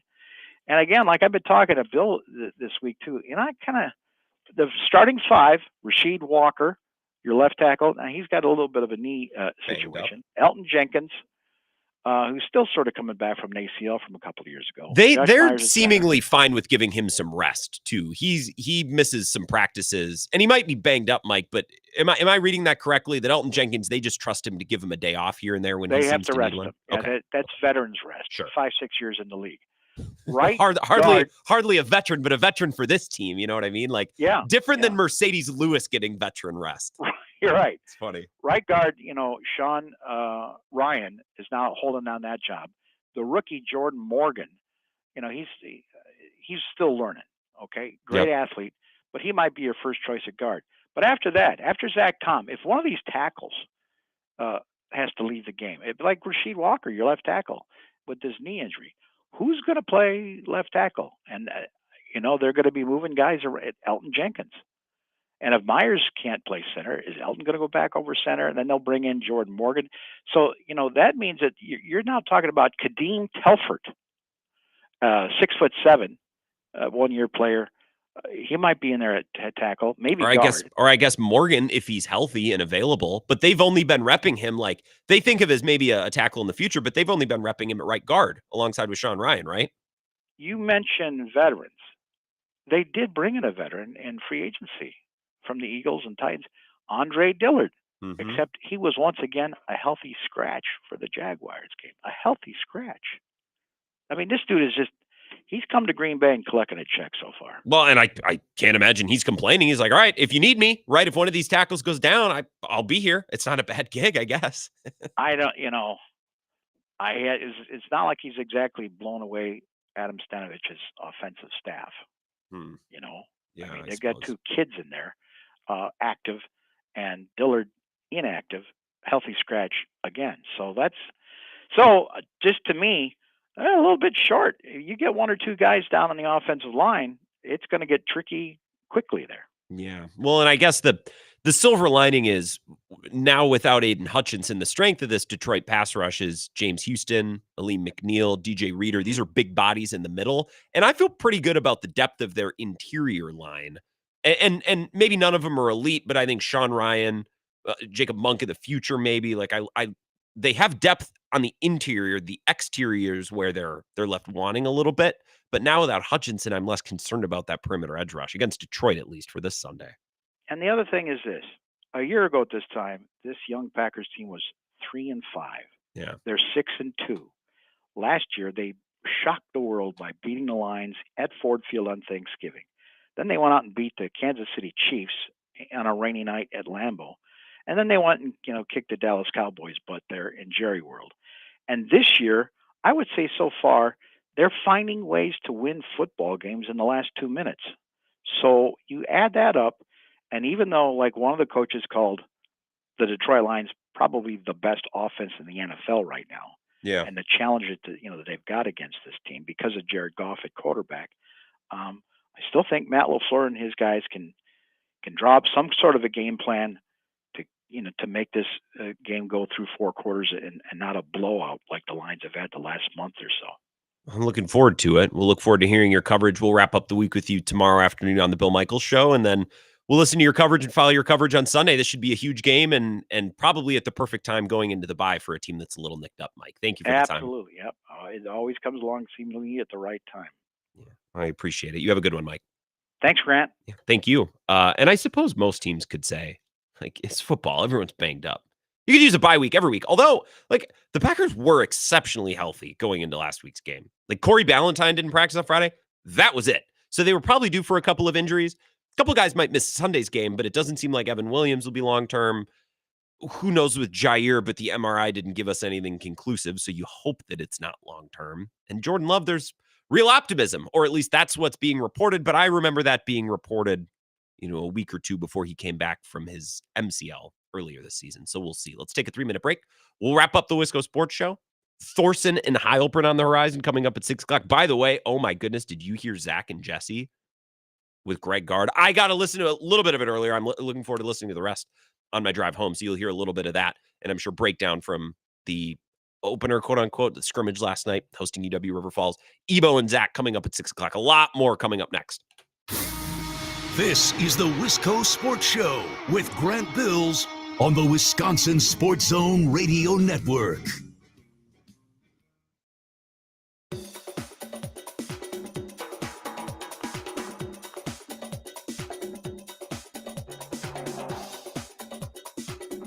The Wisco Sports Show will resume in 3 minutes.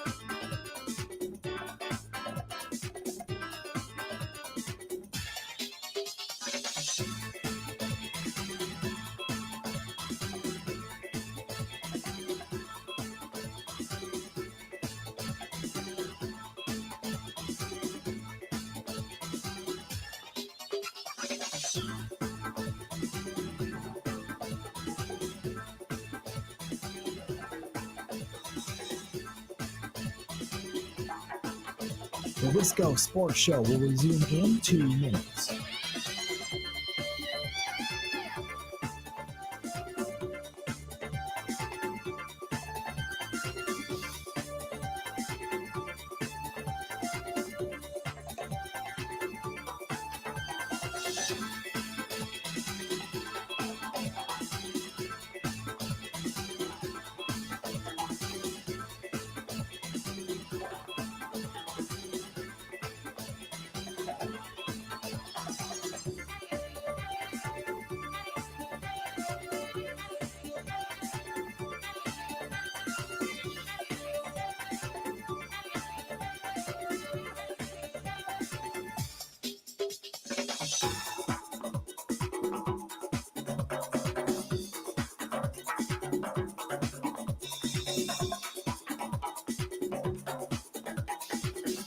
The Wisco Sports Show will resume in 1 minute.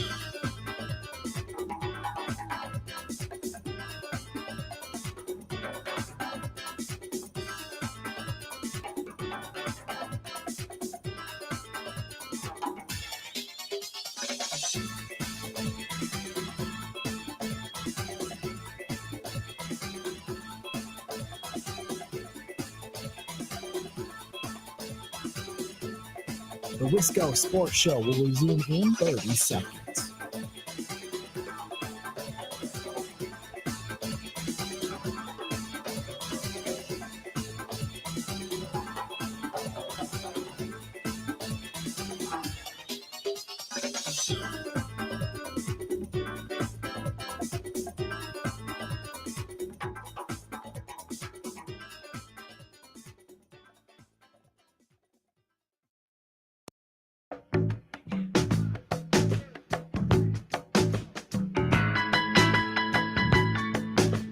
Last segment of the Wisco Sports Show. My name is Grant Bills. Going to turn things over to Thorson in Heilbronn in just a couple minutes. They're live at Monk's in Sun Prairie.